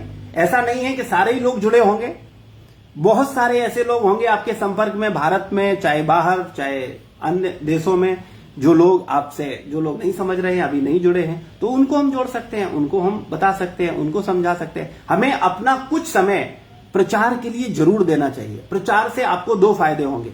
एक तो आपको कृपा मिलेगी गुरु की और कृष्ण की, विशेष रूप से, क्योंकि जो प्रचार करता है वो बड़ी तीव्रता से उन्नति करता है। ये मेरे व्यक्तिगत जीवन का अनुभव है। हम जितना प्रचार करेंगे उतनी गुरु परंपरा हम पर खुश होती है, क्योंकि हम लोग गोष्ठानंदी भक्त है ना, भजनानंदी भक्त नहीं है। हम केवल एक कमरे में बैठ करके भजन नहीं करते। भजन करने वाले जो भजनानंदी भक्त होते हैं वो अपनी कोठरी से बाहर नहीं निकलते, वो हिमालय चले जाते हैं, वो जंगल में चले जाते हैं, वहां जाकर के अपना भजन करते हैं, साधना करते हैं। लेकिन गोष्ठानंदी भक्त समाज में रह करके, परिवार में रह करके, समाज और परिवार के लोगों का बुद्धि शुद्ध करता है, उनको एक दिशा देता है, उनके जीवन को एक दिशा देता है। तो इसलिए आप लोग समाज को दिशा दीजिए, परिवार को दिशा दीजिए, और पहले तो आप खुद संतुष्ट होइए कि क्या आप जो सुन रहे हैं उससे आप संतुष्ट हैं, क्या आप सहमत हैं। अगर आप सहमत हैं, पहले हमारा कन्विंस होना बहुत आवश्यक है। अगर हम ही डाउटफुल हैं तो फिर हम दूसरे को कैसे क्लियर कर सकते हैं। तो हम पहले अपने कॉन्सेप्ट्स क्लियर करें, जो प्रश्न हो उनको पूछें, और खास करके जब आप प्रचार करने जाओ और प्रचार करो और लोग आपसे प्रश्न करते हैं किसी भी प्रकार का, ऊट पटांग कुछ भी, तो उसको आप जरूर डिस्कस करो और उसका आंसर लो। तो आप लोगों से कोई प्रश्न ऐसा है जो आप शेयर करना चाहते हो, जो लोग पूछते हो, जिसका आंसर आप नहीं दे पाते हो, या प्रचार में कोई कठिनाई होती हो प्रचार करने में? पहली चीज तो ये बताएं, प्रचार कर कितने लोग रहे, हैंड रेज करें। जो पर डे किसी न किसी से सत्य की चर्चा करते हैं, गीता की चर्चा करते हैं, या सत्संग में जो सुन रहे हैं उसकी पर डे कुछ ना कुछ चर्चा जरूर करते हैं। ऐसे कितने लोग हैं जो ऐसा कर रहे हैं? कृपया हाथ खड़ा करें।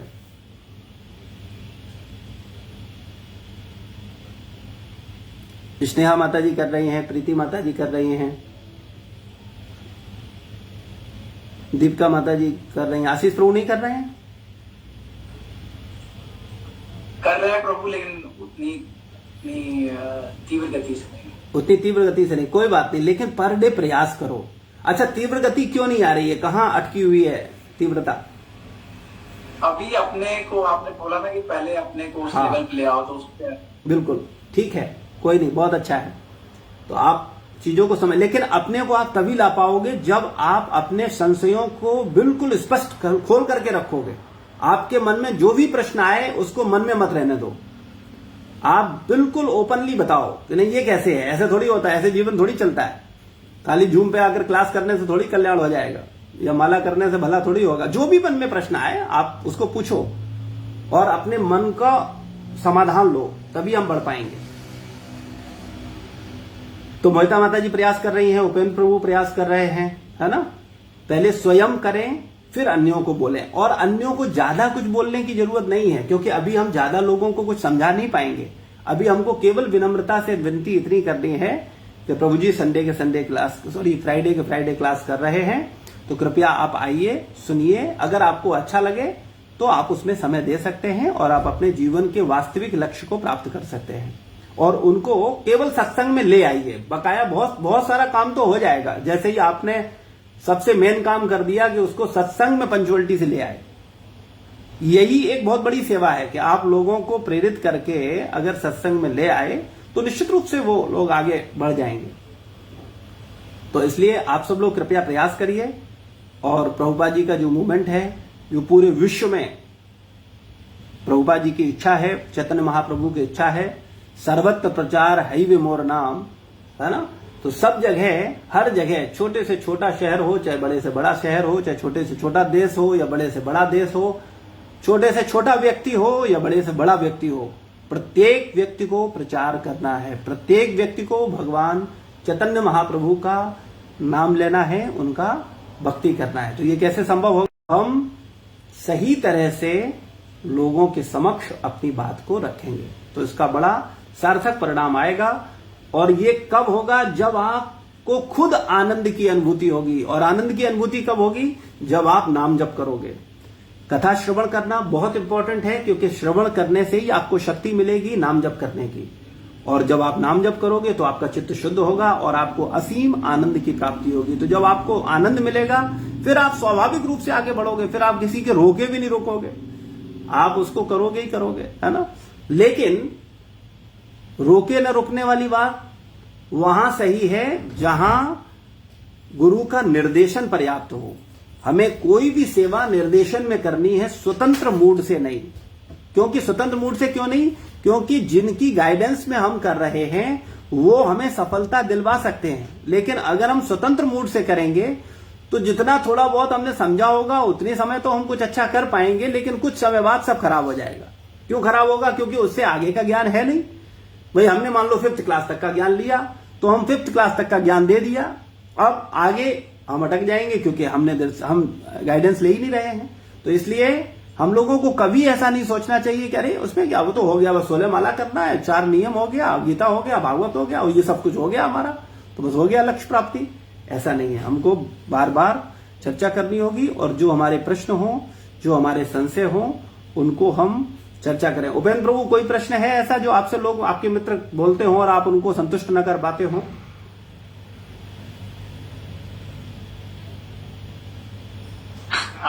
अभी ऐसा कुछ इतना है नहीं, इतना कुछ किया नहीं है क्योंकि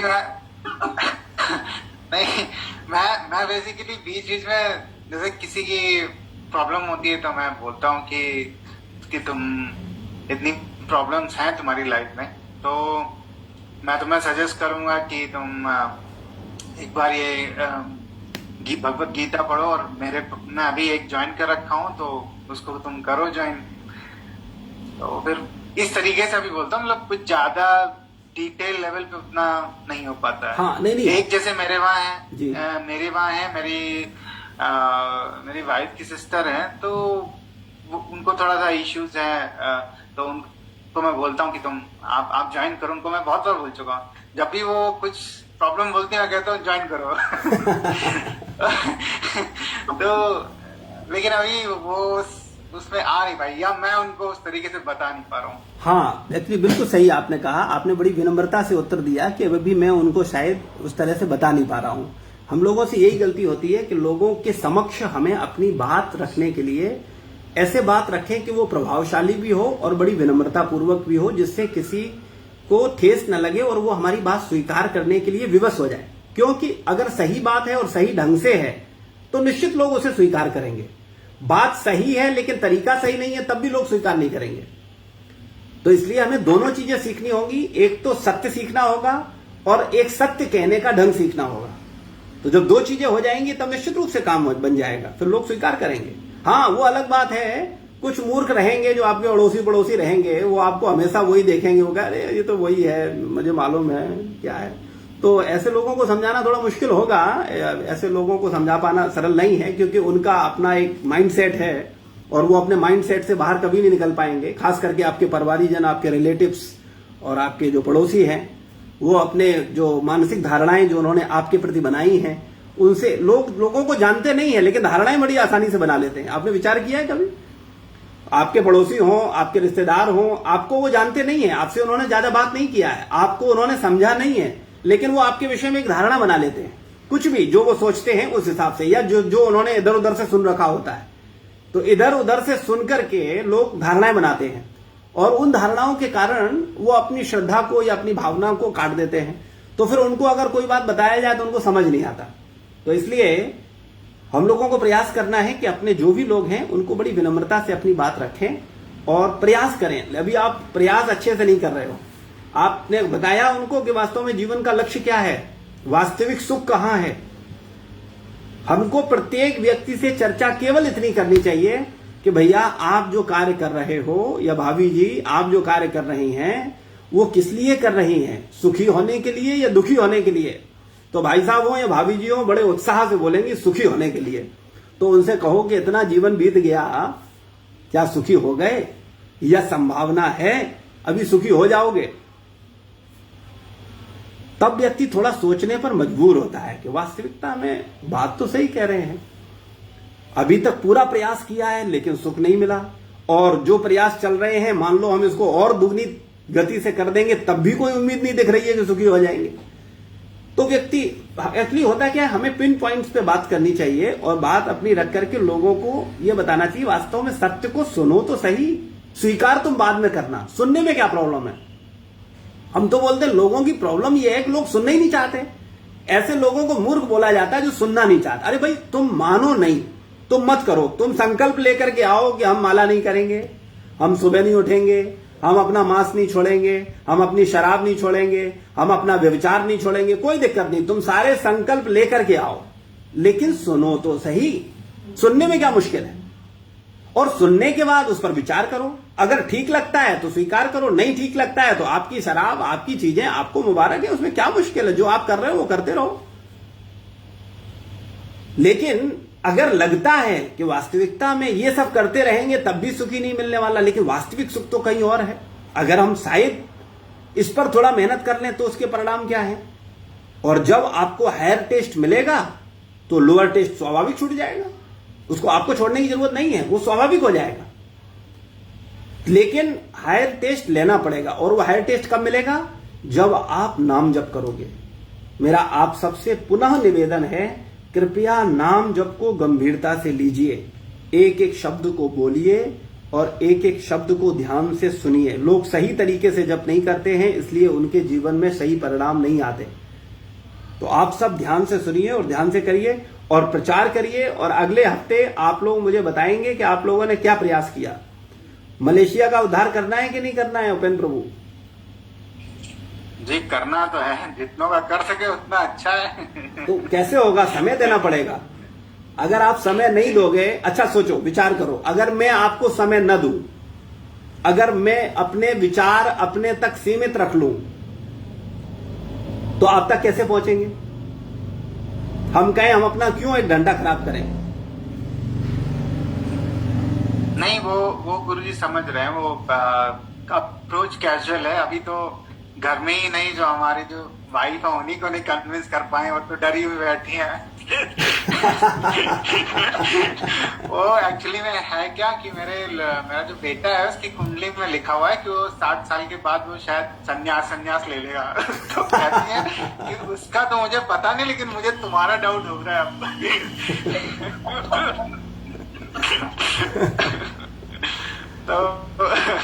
तो माता जी को बता दो, कह दो जो प्रभु जी है उन्होंने संन्यास नहीं लिया, वो साथ रहते हैं, तो आपको खतरा करने की कोई जरूरत नहीं है, आपको डरने की कोई आवश्यकता नहीं है। भाई देखो, अगर हम स्वयं सन्यासी होते तब तो खतरा होता कि भाई हमसे प्रभावित होकर के आप भी सन्यासी हो जाओगे।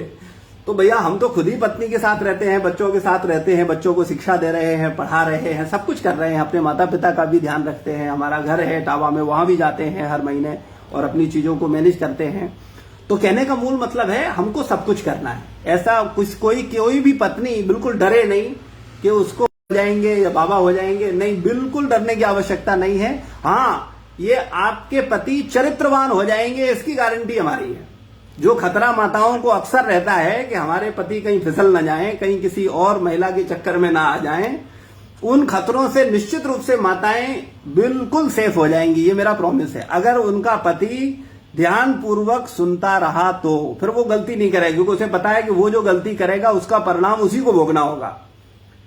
तो इस खतरे से जरूर बाहर आ जाएंगी, लेकिन ये खतरा बिल्कुल नहीं होगा कि वो साधु बन जाएगा या पत्नी को छोड़ देगा या बच्चे को छोड़ देगा। नहीं, कोई भी व्यक्ति पत्नी या बच्चे को न छोड़ना है, बस हमें केवल उनको साथ लेकर के एक अच्छा जीवन जीना है।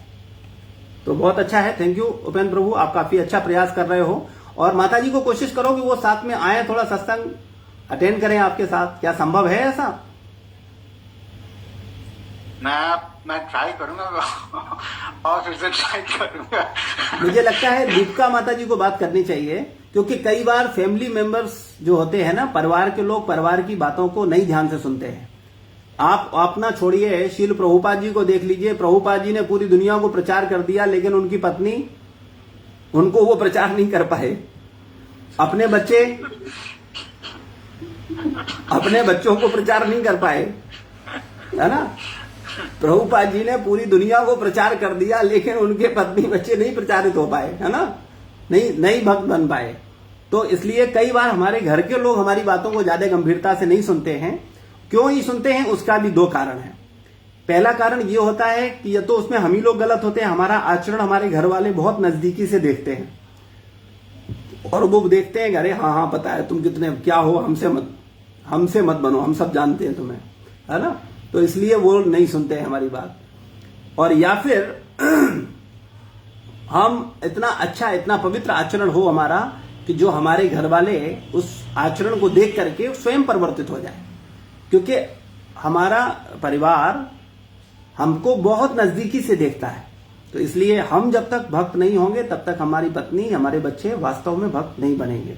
और कई बार क्या होता है कि उनके संस्कार ही ऐसे होते हैं कि आप चाहो तब भी वो भक्त नहीं बन सकते हैं। बहुत सारी ऐसी जीवात्माएं हैं जिनके ऐसे संस्कार हैं जिनको भगवान भी भक्त नहीं बना पाए। आप विचार करो, दुर्योधन, कौरवों की संख्या अधिक थी या पांडवों की संख्या अधिक थी? कौरव अधिक थे ना, पांडव 5 थे, कौरव 100 थे, और उनकी सेना भी बड़ी थी, पांडवों की सेना छोटी थी। तो भगवान को मानने वाले लोग ज्यादा थे या भगवान को न मानने लोग वाले ज्यादा थे?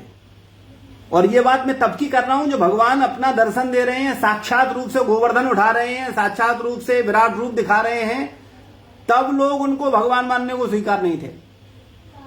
और न भगवान को भगवान मानने वाले लोगों की संख्या तब अधिक थी। तो आज तो इसलिए ऐसे लोग हमेशा रहेंगे, और ऐसे लोगों को भगवान भी नहीं समझा सकते हम और आप लोगों की स्थिति क्या है। तो इसलिए ऐसे लोगों को ऐसे हाल पर छोड़ देना चाहिए कि वो जो करें वो अच्छा है, लेकिन जो श्रद्धावान है उसको हमें निश्चित रूप से बताना चाहिए। ठीक है, तो आप सब लोगों का बहुत बहुत धन्यवाद। आज मैंने आपका काफी समय ले लिया, 9-10 हो गया है। तो आप सब लोग बहुत अच्छा प्रयास कर रहे हैं, और अच्छा करिए। और दीपिका माता जी, आशीष प्रभु को विशेष रूप से धन्यवाद कि वो अपना कीमती समय आप सबकी सेवा के लिए निकाल रहे हैं, आप लोगों के लिए समय दे रहे हैं, आपको कॉल कर रहे हैं, आपको प्रेरित कर रहे हैं। तो ये विशेष रूप से बधाई के पात्र हैं, है ना, खास करके प्रभुपाद जी के मिशन को और गंभीरता से बढ़ाने के लिए, है ना। और उपेंद्र प्रभु से भी निवेदन है कि कृपया वो आप जहां रह रहे हो वहां प्रयास करो, है ना। स्नेहा माता जी कुछ कहना चाहते हैं? जी प्रभु जी, मुझे पूछना था कि एक आप क्या बोल रहे थे अपराध बोध वाला, सुबह में आप अपराध बोध मतलब वो कैसे करना है, क्या करना है? मैं नाम अपराध के विषय में बात कर रहा था कि भगवान का नाम जप है वो तो भगवान को प्रसन्न करता है, और नाम जप के प्रति 10 अपराध हैं जिनको नाम अपराध बोला जाता है। तो वो नाम अपराध जो हैं उनको करने से भगवान अप्रसन्न होते हैं, नाम जप करने से प्रसन्न होते हैं, और नाम अपराध करने से भगवान अप्रसन्न होते हैं। तो इसलिए हमको नाम अपराध से बचकर के प्रयास करना है। तो 10 नाम अपराध हैं, वो हरिनाम दिग्दर्शिका पुस्तक है, उसमें लिखे हुए हैं। तो दीपिका माता जी आपको बताएंगी, और उनको एक एक करके आप पढ़ना। फिर हम कभी आप लोगों को एक एक को विस्तार से एक्सप्लेन करेंगे कि ये नाम अपराध जो हैं ये कैसे हमारी साधना को नष्ट करते हैं, और कैसे एक अच्छे से अच्छे साधक को उसकी साधना से गिरा देते हैं। ठीक है जी, और जी, मैं बोलूं? जी जी प्रभु जी, एक और प्रश्न था कि आज जैसे मेरी दीपिका माता जी से बात हुई थी, हम लोग एकादशी में नमक नहीं लेते थे। हम लोगों को लगता था कि नमक लेने से एकादशी का जो भी फल है वो खत्म हो जाएगा। तो बोले कि नहीं, नमक आप ले सकते हैं। तो ऐसा हो सकता है क्या? हाँ, बिल्कुल रूप से, क्योंकि देखिए हमने आपसे एक ही बात कही कि दीपिका माता जी कुछ कहें उनकी कोई वैल्यू नहीं है, मैं कुछ कहूं उसकी कोई वैल्यू नहीं है, शास्त्र जो बोलता है उसकी वैल्यू है। तो पद्म पुराण में वर्णन आ रहा है कि अन्न का सेवन नहीं करना है एकादशी को, क्योंकि अन्न में पाप पुरुष का वास है। जितने भी एकादशी को अन्न खाने वाले लोग हैं वो जीवन में जो पाप सोचते नहीं है उन पापों का फल उनको मिलता है। तो नमक तो अन्न नहीं है, तो आप सेंधा नमक ले सकते हैं, सारे भक्त लोग लेते हैं, शास्त्र सम्मत बात है। तो हमको लेकिन अन्न का सेवन नहीं करना है, सरसों का सेवन नहीं करना है, शहद का भी सेवन नहीं करना है। कई बार लोग शहद को फलाहारी मानते हैं, लेकिन शहद जो है वो सरसों के पुष्पों पे भी मक्खियां बैठती हैं और लेती हैं, इसलिए सरसों के जो शहद है उसको भी नहीं माना गया, उसको नहीं लेते हैं व्रत में। ठीक है? तो ये पता नहीं था, शहद वाली बात तो पता नहीं थी, तो मैं वो नींबू के साथ शहद का वो पानी घोल करके पी लिया हमने। एक्चुअली पता है क्या, यही सब होता है जब हम भक्तों के सानिध्य में रहते हैं तो हमें पता चलता है मुझे क्या करना है, कैसे करना है, वरना जो नहीं करना होता वो करते हैं और जो करना होता है वो नहीं करते हैं। और इसमें आपकी गलती नहीं है, क्योंकि हमें पता ही नहीं है क्या करना है क्या नहीं करना है, और आजकल बताने वाले भी नहीं है, तथाकथित लोग कुछ भी बोलते हैं, कुछ भी नहीं सुनना है।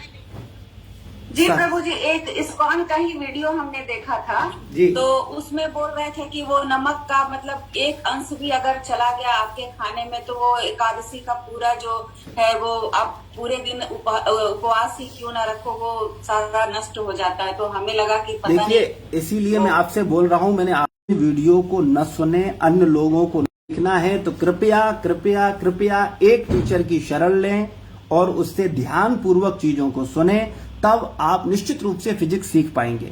अगर फिजिक्स के 50 अच्छे टीचर हैं, मान लो यूएस में जहां आप रह रहे हो जिस स्थान पर, उस विशेष स्थान पर फिजिक्स सिखाने वाले 50 टॉप मोस्ट टीचर हैं, और आप 50 के बाद फिजिक्स सीखने जाओ, आप फिजिक्स सीख पाओगे?